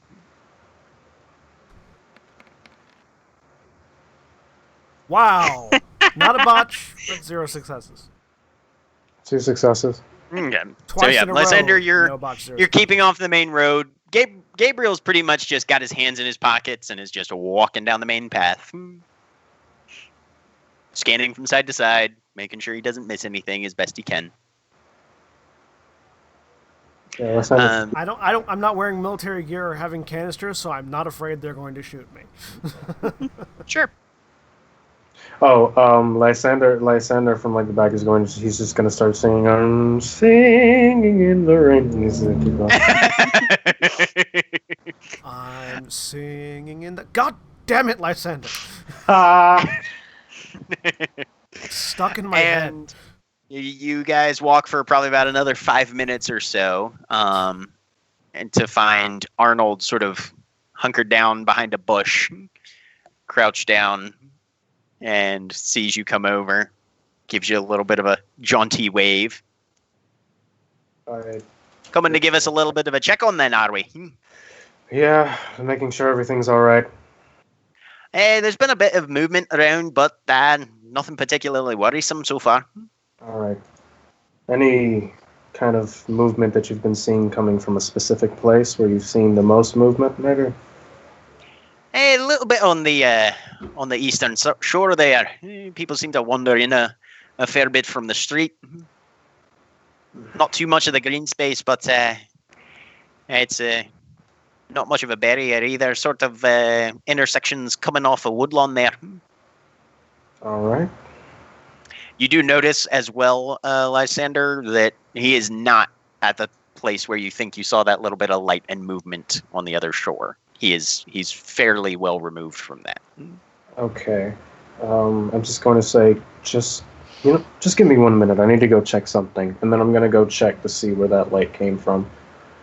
Okay. I'll pulling out a pistol just in case. When I see him pull out his gun, I'm just going to loosen my vest a bit so I have ready access to mine. Okay.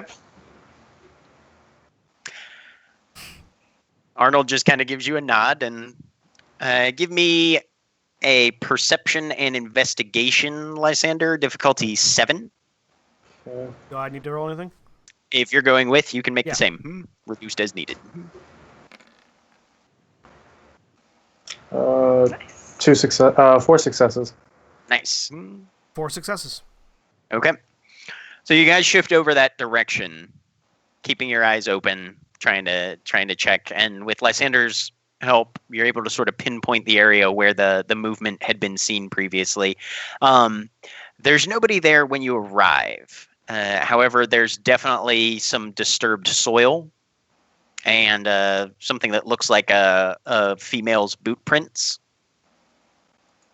Somebody apparently stood here for a little while and then turned and left. You look around to see if there's any evidence of anything. There's no cigarette butts or anything that would indicate that it was somebody who was just loitering for the sake of loitering. Okay. But somebody has definitely been and gone within the last little while. Can I check to see if there's any footprints, any tracks? Yeah, the boot prints are there. You see them in sort of the moist soil nearby. Once they cross the pavement of the trail that winds around the lake, however, you sort of lose them at that point. Is the area around around the pavement clear enough that I could aura scan just and see if I pick up anything not human? Conceivably, yeah. Give me a okay. That is perception and empathy, difficulty 8, reduced as needed. 0 successes, not a botch, but 0 successes. Yep. Yeah, no, you scan that. around. You scan around. You're not picking up any traces of anything. Whoever was here booked it quickly. You do notice that it's got perfect line of sight, both to roughly where the 2 mercenaries on watch are, and sort of half. You can't see your car, but you can definitely sort of see like the back half of the van. Somebody's watching us. Check and see if does that perfect line of sight to them, but from them as well, or? Yeah, I mean, line of sight cuts both ways. Yeah. Check with your man in the van. See if they spotted anybody around this area where I'm standing. All right. Just sort of standing where the tracks ended at the trail. All right. I'm gonna call them up from the van. Right. They don't have line of sight from the van, like in the front seats where they would be sitting and watching for most of it. Right. To the other guys, so. Yeah. Right. So they, Luke Rediker will say that, they haven't reported anything as far as movement goes that way. They've been keeping a fair watch, but it is possible that whoever was there either did not do anything threatening, or was there for a brief enough time that they may have missed the window. All right. Did I notice those tracks as I was going along? So you have been cutting around the other way. I'd like you to make a perception investigation difficulty 7 as well. Okay. Perception investigation. This is where Mara cracks the case wide open. Exactly. Difficulty 7? Yes. Okay. 3 successes. Okay. So as you've been walking, keeping to the shadows, trying to remain as hidden as possible, you do notice you pass 1 or 2 what look like more or less homeless people that are trying to sleep on a park bench or something like that. And then 1 other individual who sort of just very quickly cuts through a section of the park and then heads back out, exiting on the north side, seemingly having come from the east, hooked around the lake, and then headed out north again. They're moving with fairly evident determination. And they pause momentarily at the edge of the street and then dash across between vehicles and disappear into the developments further north. And from what I could see of them, did they seem human or did they seem like they might be a vampire? Would I be able to tell that? From this distance, you wouldn't be able to tell. Okay. Because humans and vampires, they physiologically they're almost identical. Right. They did seem to be smaller, on the smaller side, either and fairly slim. I want to follow. Okay. Give me then a dexterity and streetwise difficulty 7. All right. Dexterity. We get back to the car and realize Velma's. How are they? Yeah. Why do they organize these things this way? Where's streetwise on here? Streetwise it's the first subterfuge under leadership. Oh, yes. Okay. Oh, there's 2 different ones. All right. Yeah, it's still messed up. Yeah. What was the difficulty? 7. 7. 0 success is not about. Yep.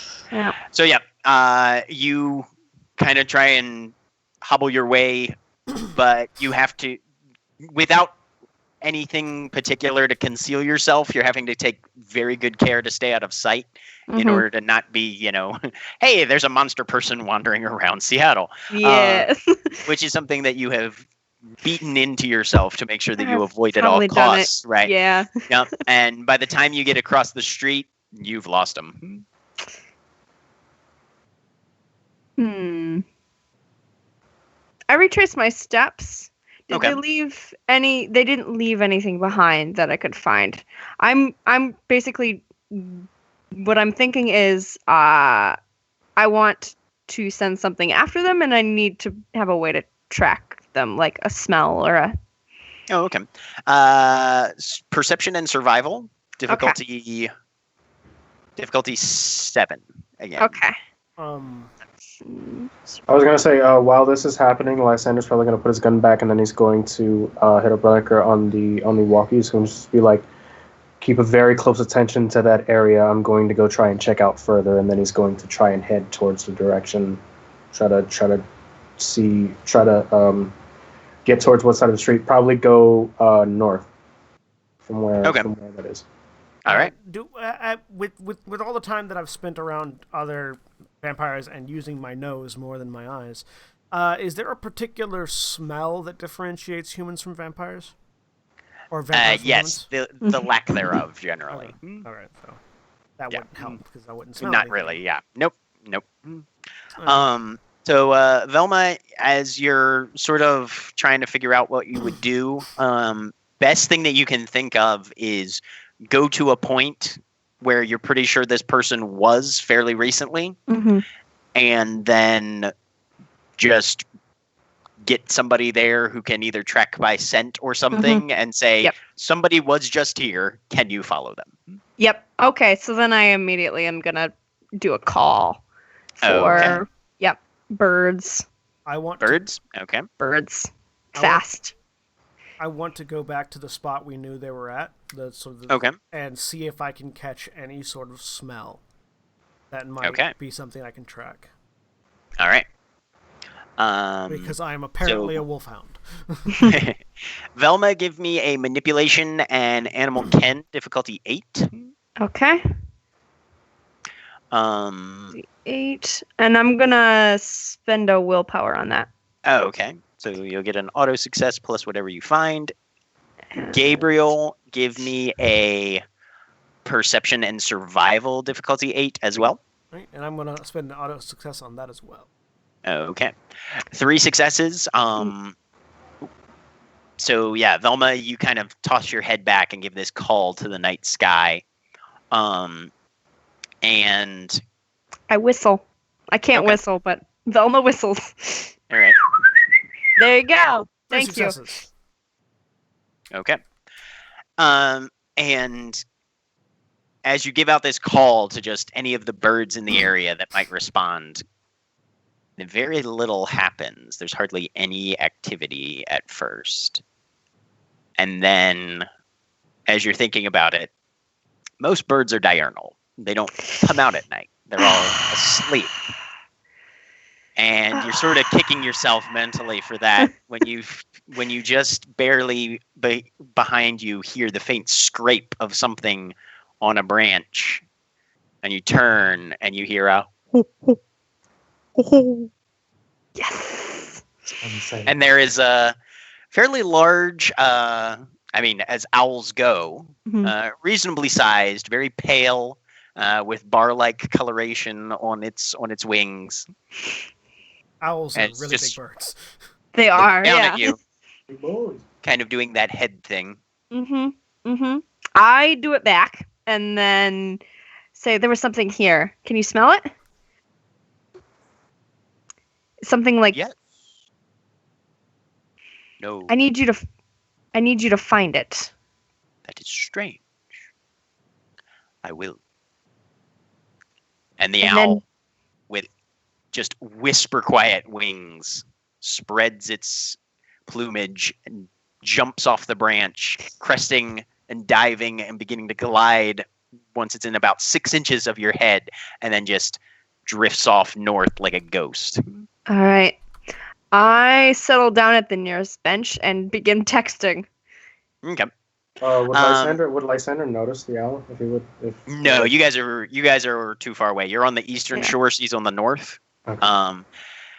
Gabriel, as you sort of kind of try and focus, concentrate, see if you can pick up on any sort of scent here, there's a faint, vaguely chemical-ish something. And it's familiar, but you can't quite place it. But you do have a very, very faint residual odor of something. Is it distinct enough that I could follow it? Maybe. I would like to try to follow it. Okay. Give me a wits and survival, difficulty 8. And survival. And I'm going to spend another willpower on that. Okay.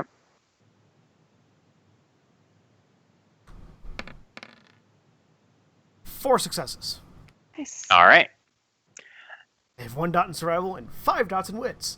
So yeah, Help. you try and tease it out of the varying air currents, and you have been relying on your sense of smell fairly heavily recently, and you start to just track north along the path. Minute or two passes. Smells like something from a hardware store, honestly, almost, or a Home Depot. Fertilizer. Uh, I know that smell.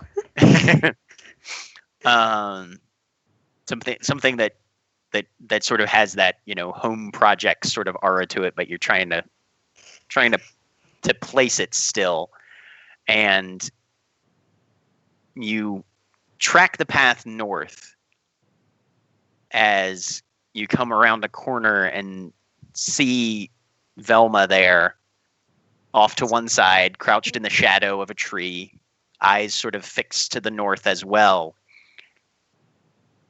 Knitting fiercely. Oh, okay. Yeah, Lysander would have been following him as well. And unfortunately, at this point, the odor is starting to mix with exhaust from the traffic going back and forth, and businesses and homes and things further out in the city, and where it was barely manageable to track in this slightly more wilderness isolated area with the cleaner air near the water. Now you're grasping at the very faintest last threads of this, and then you suddenly remember, oh right, this smells like spray paint. Ooh. That's when you get the buzz Isla. in your phone pocket from my text that says, I found something. Just waiting to hear back. Isla, you've been sitting in a vehicle, just waiting, watching. And they've been gone for longer than you anticipated. What's your plan? You do still have Alexander's phone. Unfortunately, for my own entertainment value, Isla's plan is to stay in the car like a good girl because that's what Gabriel expects of her, and so that's what she's going to do. Though, No worries. I'm trying to decide if she would send a text or not. She probably just sends out a everything okay? Question mark. I'm waiting to for Isla everybody. I'm waiting for Isla to hit the rebellious phase and just start like grabbing a Tommy gun and just stalking through the streets. Yeah, that's never gonna happen. I don't think that's gonna happen, dude. Not ever gonna happen. What's it called? Lysander is, I guess he's going to try to do the same thing. He's going to go back to the tracks and try to see if he can pick up the smell. Maybe animalism might help him in this situation. I'm not sure. Animalism won't do anything for your personal sensory options, but you can go ahead and give me a wits and survival difficulty 8 as well. I will. Bzz, bzz, bzz. Look at my phone. Message. To Isla specifically, everything's fine. Just following up a lead. 5 successes. Yeah, smells like spray paint. All right, I want to follow the trail. I want to follow it. Okay. That's a smell Lysander's probably pretty familiar with. Mm-hmm. Then, over the shoulder to Lysander. You smell that? Spray paint. She might have been here. And then I'm going to try to follow the scent, see if I can follow it farther. Maybe. Yeah. Now, once again, pretty much as soon as you hit the sort of road and development and a couple businesses on the north side of the park, lost in the tangle of all the other odors that permeate the Seattle urban landscape. Shit. Lysander, see if you can follow on foot north and see if you find any evidence of someone freshly tagging things, or if you can find that specific smell again. I'm going to go get the car and bring it around. Got it. And I'll walk over to Velma. I've got someone on it. Don't worry. Okay, let us know if you find something. I will. I'm just. Where are you going? To get the car to follow potentially someone who ran off. All right. I don't. Can just a random question for the storyteller. Would I know? Does hearing back from the animal I just sent, do I have to stay in the same place, or is it going to be able to find me? Not unless if it won't be able to find you unless you call it again, and it's within hearing range of that. But otherwise, it's just going to come back to the same. Otherwise, it's probably just going to come back to where it left you. Yep. Okay. I guess I'll stay here then. Okay. I go back to the car. All right. Lysander is going to try to go up north, maybe across the street. Try to go that way. Okay. So you take off up north, and just start scanning down various streets, trying to figure out if you can determine where this person may have gone. Can I make a roll just to see if I can use eyes in the back of my head? Yep. That'll be perception and investigation, difficulty 8. Gabriel, as you're headed back to the car, your phone buzzes again. And you've got a text from Jimmy saying, I'll have an hour in 15 minutes. Jazz Club. 1 success. Demetrios, downtown. All right. How far away is that from where I'm at? Probably about 20-minute drive. All right. Be there in 20. And then I'm going to get in the car and send the group text. Jimmy just called, I'm heading to meet him. Or Jimmy just texted, I'm heading to meet him. Keep seeing if you can find whoever that was. Lysander, as you're headed up into the area, there's still a couple people out on the streets, and you didn't actually get a visual of this person, so you're, the only thing that you can sort of guess at is from the evidence, probably female. You're of course thinking Diana because of the paint. And so you're scanning around looking to see. You spot two people with similar builds to her, but you can tell even from a block away or so. Yeah, not her though. And I just try to see if I can keep up the scent. Like try to slip up you've definitely lost the scent trail. Yeah, at this point, it's just starting a search of the immediate area to see if you can follow anybody. And as you glance around, you see a city bus cross in front of you, probably about a block and a half ahead, with probably about 7 or 8 people on it, slightly lit from the inside. Nobody that jumps out at you, but even if she doesn't have her own vehicle in the area, it is very possible that she could get out of here faster than you could on foot.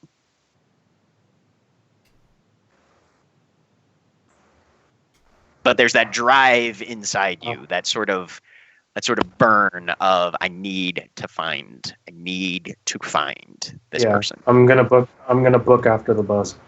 Okay. Give me a stamina and athletics, difficulty 6. We've suddenly turned into a romance movie where the heartbroken lover is chasing down the bus that his ex-girlfriend is on. 3 successes. He thinks is on. Yep. So yeah, you just, as soon as you see that bus pass the intersection in front of you, you take off at a run and you clear as fast as you can down this block, angle off to the right-hand side, just in time to see that bus making a turn again, getting on an arterial that heads towards the interstate. It's probably 3 blocks ahead of you at this point. Give me another roll. Same dice pool, same difficulty. Okay. Come on. How far can 4 dice take you? 1 success. So you take off and you're trying to chase it down as best you can. You're right about now. You're maybe matching speed with it. Maybe at best. 1 more. Okay. Waiting for the botch to happen and him to fall in the street. Okay. I'm gonna spend a willpower for now. Okay. Smart move. Grit your teeth 3 and run as fast as you can. You make up some ground on it.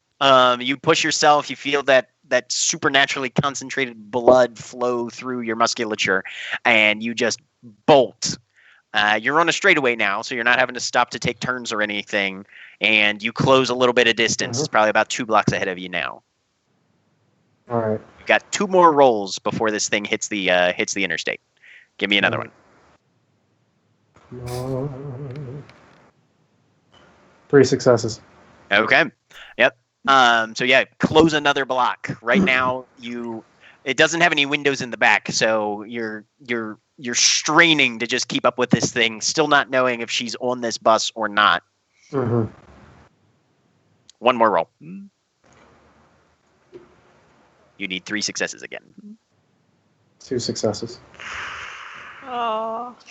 And you get within probably about 10 yards of this thing before it angles up on the ramp, accelerates to highway speeds, and is gone out of reach. Very cinematic. Yeah, Lysander's probably just gonna stand there. With dots of stamina. Yeah. And then he's just going to stand there. Thelma. Yes. IKTF. After about 10 minutes, the owl returns to where you left it and perches once again on a branch, probably 10 feet out of reach. It is Did you gone. find? Gone. Where did it go? It fled in a box. In a box. Was there anything else with it? Anyone else with it? No. What color was the box? Do owls see color? I don't actually know this. And it tilts its head a little bit. I actually do know this. I'm not sure about owls. Yeah, I know other birds can see like beyond the normal color range, so it's gonna get interesting. But I don't. Yep. I don't know about owls. It was color of stone. Stone. Stone and what? And wood. I want to see Jack turn his head all the way around. I can get you about there. Seriously, if I could have the musculature and skeletal structure of an owl, I would take that in a heartbeat. Those are freaking sweet. I just get to right here. What direction? The same direction, or did it turn? It fled. Turning. Yes. Turning.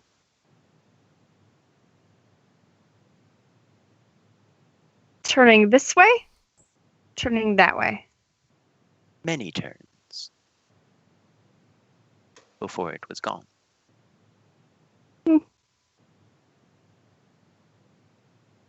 Let's see. What else can I ask this owl? You only get 3 questions. Oh yeah. Oh, I have done the speak with the dead, and that's so nerve-wracking. Questions. I know. How many questions can I ask you? 3. That was 1. God damn it.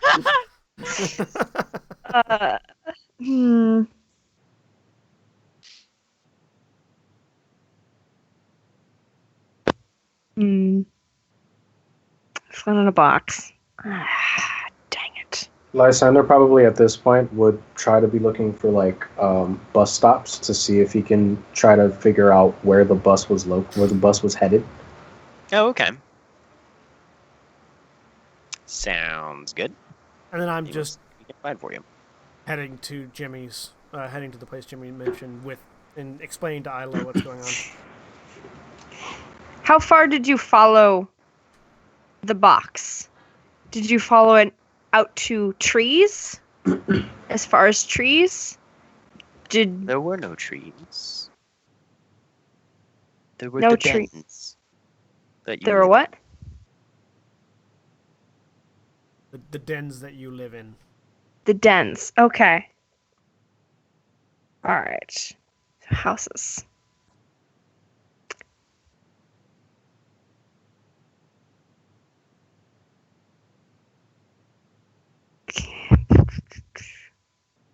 Do you remember all the turns? All?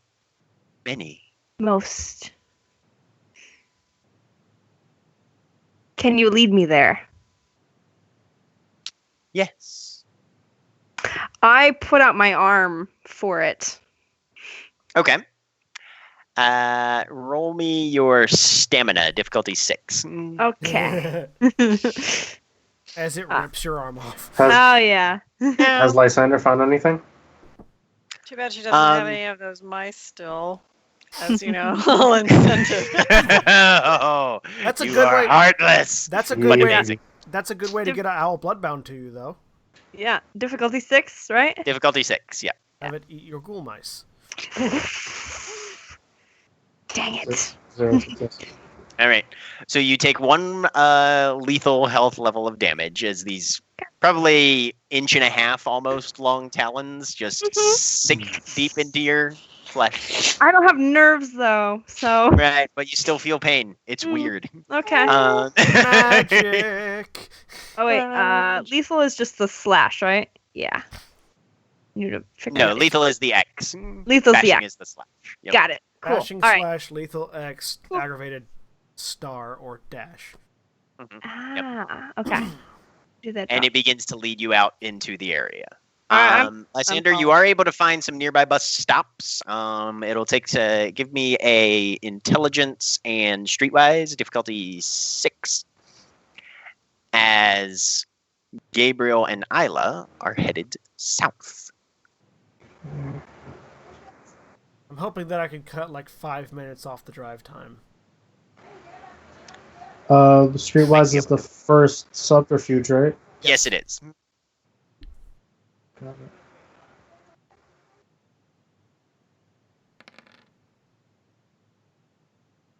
One success.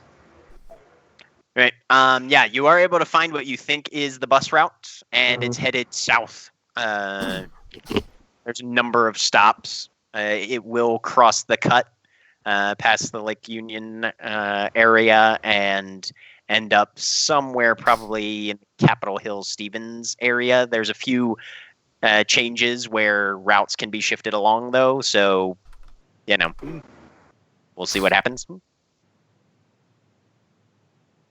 All right. Lysander's gonna book it to his car and then try to follow that bus. Okay.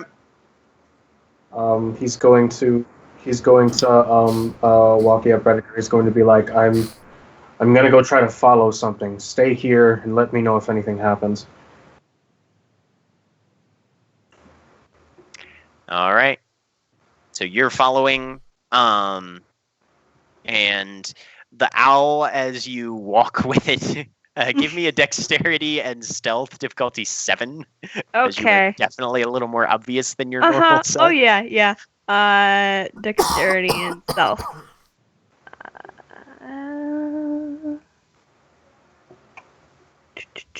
Oh, and also Lysander is going to send to the troop chat, going after a lead. We'll keep you updated. 2 successes. So yeah, you manage to try and keep to the less lit areas of the street, try and dodge around any occupied vehicles or anything that you might pass, and you manage to make it pretty subtly. You go about 3 or 4 blocks in to this more urban area on the eastern side of Green Lake Park, at which point you come to an area where the owl basically tells you, "This is where I lost it." Okay. Thank you. Yeah. I'm gonna I'm gonna do that. This owl is very helpful. I don't know. Do animals have a collective memory? This is a good question. Do they like talk to each other in different areas? I'm wondering crows do. I'm wondering if I summon some mice to feed this owl, if they'll remember that and are less likely to come help me in the future. Terrible person. You don't know. Okay. The mice will remember this. I know. The mice have a long memory. Yeah. I mean, the real question is, do you care? Not particularly, but yeah, she's not very sentimental about this. But it's already stabbed into my arm. I'm gonna offer it like my oozing arm, and then just sort of sit in the sort of darkish area and text the group. Be like, okay. Give me a manipulation and animal ken difficulty 7. Okay. I'm having a hard time like imagining an owl, its beak just digging into her arm. I'm not okay with this. Oh, it's not pretty. Are you having if this works, it's not going to be pretty. Are you having a hard time imagining it, or are you just being disgusted by the imagining? I have a bird thing anyway. Birds creep me out big Sorry. time. There's a photo of me at like an aviary, and there's a bird that's landed on a rail near me, and I'm like, oh no, birds are are creepy. I have been attacked by birds several times. So I got beat up by so a goose when I was 6 years old. Oh god, geese are jerks. I smash us, yeah, and then I established dominance over all animals near me and have never had problems with them. Yeah, I'm gonna turn a goose loose on you and just see how well you do with that. I will snap that fucking goose's neck. I'll have to tell you guys my goose story later. Oh, I have several animal stories. Both my goose stories actually. Yep. All right. So yeah, the owl will take a point of blood from you. Yep. Because it's a predator and blood is a good thing. Yep. Yeah, no, and there's a bit of, I mean, like you can control the blood in your body and produce it as needed. That's what that's what the inside of my arm looks like. Right, but there is a little bit of a minor amount of flesh tearing, and that beak is way sharper than it looks. But you don't take additional damage. That point of lethal is okay. I'm just picturing Velma doing this now, looking at the interior of her wrist, as it's been ripped open, looking at the muscles going. She definitely would. She's a medical professional, so. So that's how that works. Anatomy, and we shift over to Gabriel and Isla, who are pulling up outside of Demetrio's Jazz Alley downtown. Did I manage to cut 5 minutes off? Give me a dexterity and drive, difficulty 6.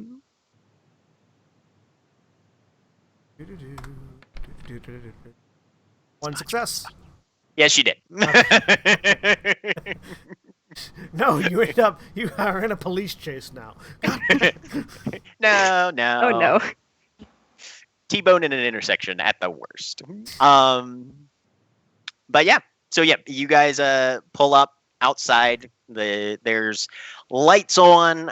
You can hear the music emanating from within.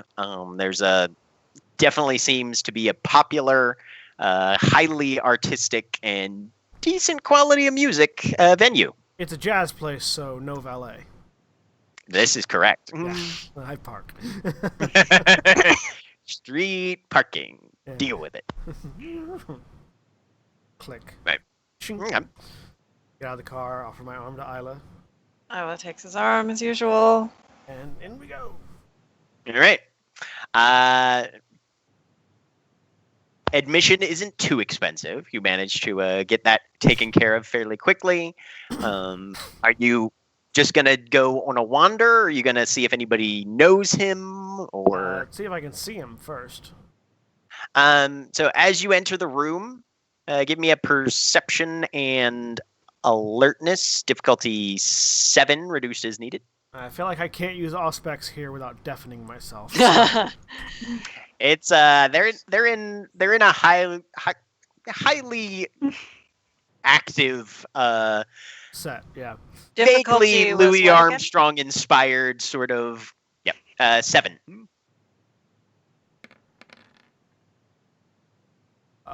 One success.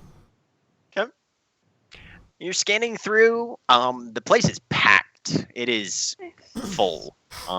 And you're looking around. You haven't spotted him yet. Is there like a bartender or like a bar? Yes, anywhere? Definitely. I'll help to the bar. What can I set you up with? Nothing right now. I'm looking to meet a friend. Jimmy Ulster. Okay. Who? Never heard of him. That's fine. Do you have a picture of him or anything? No, he'll find us, I'm sure. Just give me a whiskey neat. Can do. Spins a bottle, glass, slides it down. Gentleman knows what he's doing. Yeah. And to Isla, what would you like, my love? I'm all right.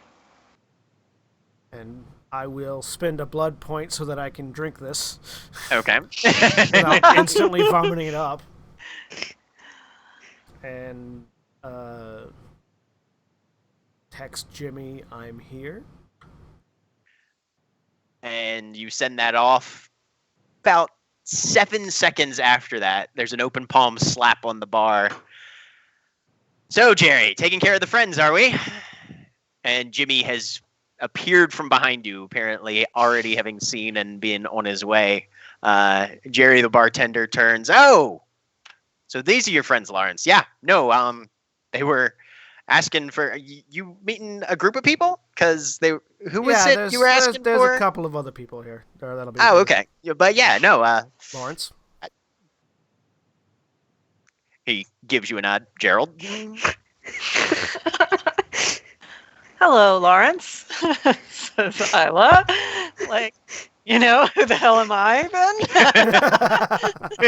then? Lacey, it's great that you guys could come out. Come on, Yeah. we've got a table over here. All right. Follow him over. And there's probably about a 6-person table, currently only occupied by another female. And I recognize Jim- this other female. no, you do not. Okay. Jimmy sits down next to her, and she is currently on her phone, but her foot is definitely tapping along with the music. Does she smell like human or vampire? Give me a perception and awareness, not alertness, awareness, difficulty 6. 1 success. Smells human. All right. Well, And he sits down, pointing you to a pair of chairs, kind of directly opposite her. Yep. Um, Who's your friend, Lawrence? Pull the chair out for Isla. Thank you. oh, this is Gabby. Sit. Hi, Gabby. She doesn't look up from her phone. She just kind of gives you a nod and a little half smile. Right. And he leans forward, hands on the table. Be about 15 minutes or so. Food? Anything? You guys good? I'm good with this, I say, indicating the glass in my hand. Okay. Right. Well, Will'll be back in a sec. And, but yeah. And then these 2 kids have to run, so enjoy the music. And we can talk business after. Sounds good to me.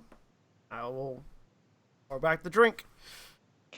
The club itself is just it's wildly popular. You can tell. It's not necessarily a broad venue. It feels like a lot of the people, this is their place that they come. They've got a significant number of people, and as you're looking around, individuals are interacting with the wait staff and bartender. There's a lot of exchange of first names and things like that. This is the sort of place where if you're a regular, it's a good place to hang out. But there's not a lot of patrons who have just decided to come in on a whim.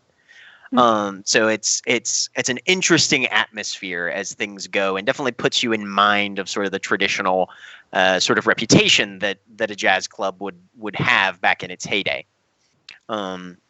Mostly it's drinking, a little bit of dancing, but mostly it's people just appreciating music while they spend time with people that they know. The aforementioned Will shows up, and he's dressed in kind of a casual, formal mix. Pants, jacket, shirt's untucked though, unbuttoned at the top, and they talk a little bit about the different performers, the artists, the groups that they're going to be having in later. Jimmy, of course, introduces him to both of you with your assumed names. And What was mine again? Lacey. Okay, thanks. Gerard and Lacey, yes. Gerald and Lacey, yes. Gerald and Lacey. Yep. And Will asks if you guys are jazz fans as well. I Oh, have absolutely. a wide and varied taste in music. I tend to like most things. Fantastic. Great. And there's small talk exchange over the course of about 10 minutes or so. And then Will kind of looks at his phone and says, well, it was great hanging out. We'll do it again sometime. And I guess we'll have to bail for the night. We've got things in the morning. Jimmy gives them both a kiss on the lips, and they head out. And then he turns to you guys and says, so, thank you for entertaining my company. Not a problem. What's going on? So, we went to the hospital down south, determined that our adventurous subjects of our investigation were definitely there. Not sure how long before we arrived they were there, but they were definitely there. Also, So Niziku has more help. I would assume, yes. Okay. Strangely, the hospital seemed not quite right. It was... No. For a mental hospital, it was far too easy to get around. There were no interior checkpoints, very little in the way of internal security once you got inside the building. It seemed off, but we didn't want to risk investigating further without backup. Fair, I suppose. You know. Yeah. Activity at the lake. What's been happening up there? Simon ran some folks up there last night, but the folks we have watching it, the folks we have watching it haven't seen anything untoward. We did see somebody who came out and seemed like they were watching our men. But outside of that, nothing in particular. It seemed, while I've got nothing to back this up, my gut says that it seems like the lake was bait and they might think we've fallen for it. All right. So we'll keep a presence there, just in case that is true, and just in case that isn't true. Yeah. Isla just looks really uncomfortable. She's not saying anything, but she looks really super uncomfortable. Yeah. But, I mean, either way, we'll have people there, just in case. All right. What did you find, actually, at the hospital? You said they were present? I'll pull up the image on my phone and show it to him. Shit. All right. Flip through it so you can see the marks that were 1, 2, 3, 4, 5. there. Yeah. Yeah. Still following the pattern. Okay. 6th floor, I assume. Yeah. 6th floor. Okay. Anything else? I'm trying to remember. And this. Flip to the message. That's nice and murkily esoteric. Yeah, as were the other two, but this one at least we have a little bit of connotation. The a woman with shining eyes. Apparently, we still need to look further into it. Reference is a term used to reference Lilith. Right. Okay. So Mary and the Apostle Paul have showed up. Great. Yeah. Which is the you're gonna research more into that. Yeah, I'm gonna look more into in context. In context, it almost suggests that these murders are done to appease her or to in honor of her in some way. I don't know what meaning that might have. Yeah. Right. Nature. Yeah. Mm-hmm. That it's almost a tribute to her. We've been thinking that the murders have been part of a larger ritual, but it may be that the murders themselves are the ritual. Because there's no real pattern connecting them, especially with this one being so far outside the city. There's no real pattern connecting them all anymore. Except for numerically. Except for the numerical increases. Right. And it's not like there's any shortage of 7-story buildings here. No. Or further afield. A rather disquieting thought that I had was that, I mean, I suppose we might have heard something just, on regular news channels if there had been more than one murder at each stage of, if there were other 3rd floor murders and other 4th floor murders that we just didn't happen to find out about. Yeah, I've got nobody, of course, necessarily has anything like perfect control over civil infrastructure because that's way too big a ship to steer. But I've got information that I can pull out of there, and I haven't heard anything else that's okay. Because I would think at least one of them would have probably slipped out if there had been more than one at each stage. So okay. Yeah, no. I just wondered since this sixth one was so far out, it occurred to me, could they be happening all over? Right. Oh yeah, no, that's fair. I'll I'll check with my people to see if there's been anything like that. Probably but not, feel like but- we probably would have heard. Yeah, no, that's Yeah. a decent insight, I'd say. Now, Gabriel, do you feel, because I know that Isla, you said the Tremere were behind this. Do you feel comfortable enough going back to the Chantry to investigate this stuff further? The like ritually bits and shit. I most certainly do. All right. Well, like keep your eyes open. Oh, well. Obvious. Though I do.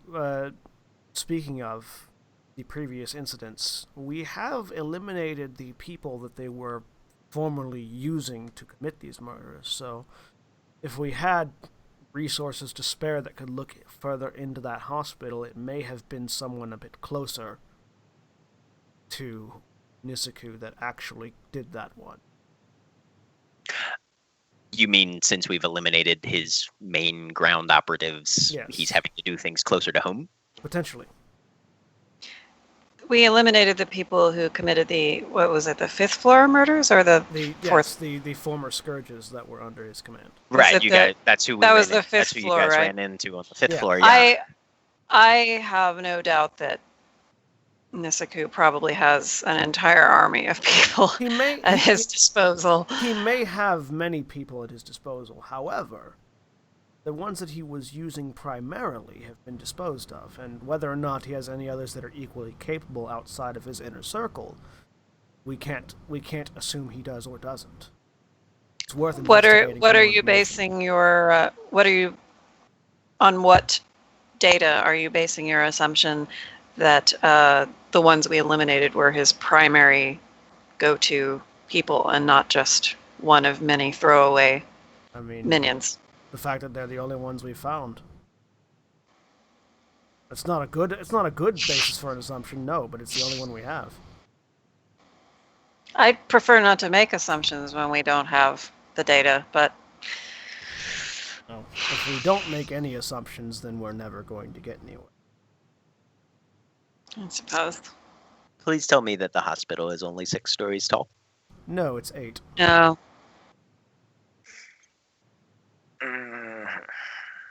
Does that mean something for you?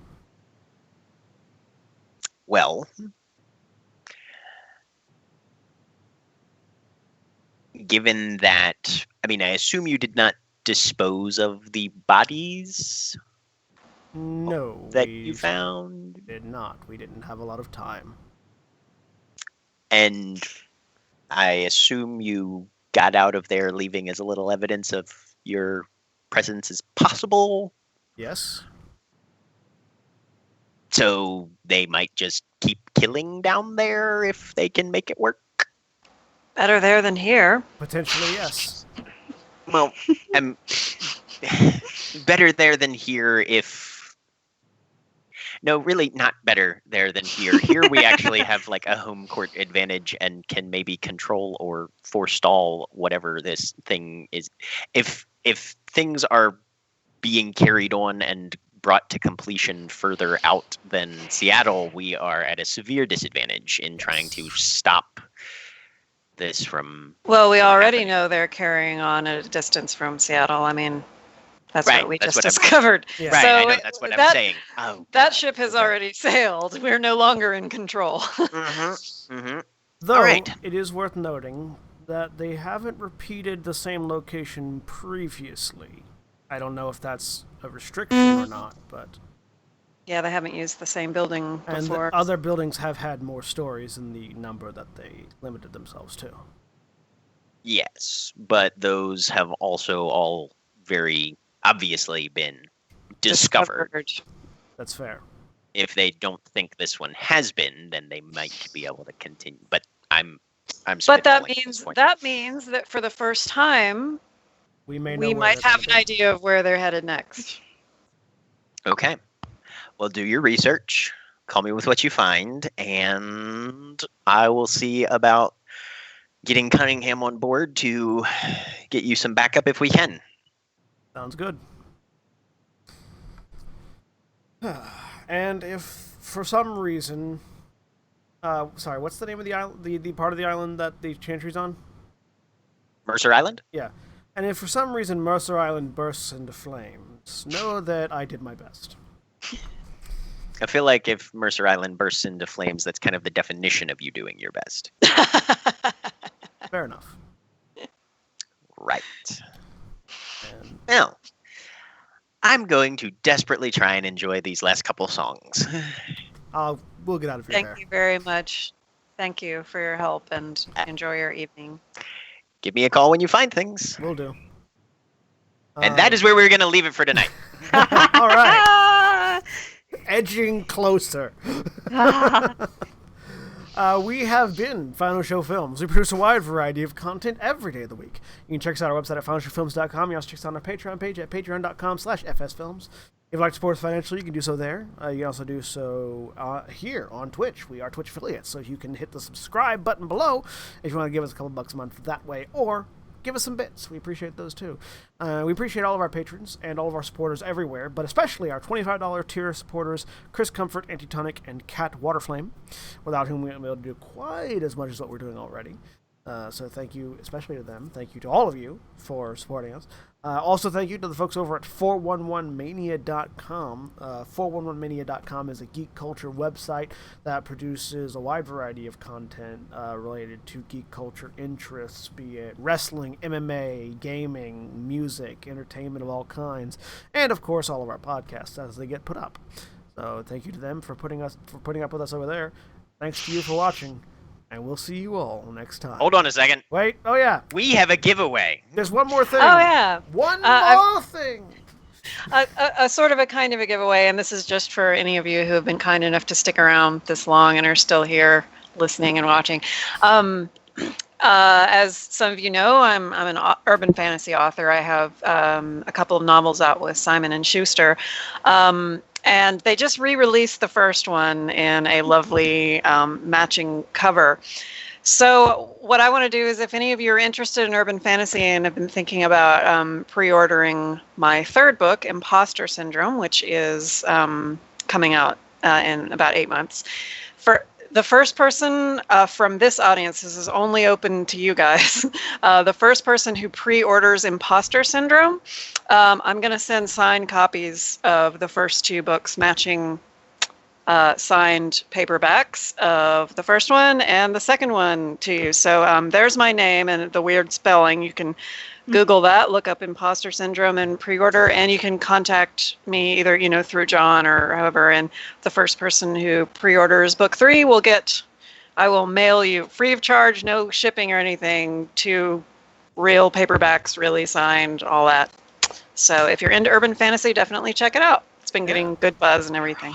So if you pre-order, if you have, after watching this, if you go out and pre-order Michelle's next book, shoot me a line at finalshowfilms@gmail.com, and we will see who that is and get you in contact with Michelle and see about getting you those books. So thank you very much for watching. If you're watching on YouTube, be sure to like, comment, and subscribe below. And I look forward to being inundated with emails by people buying that book. Oh yeah. So see ya. We'll see you next time. Say bye, everybody. Bye, everybody. Goodbye.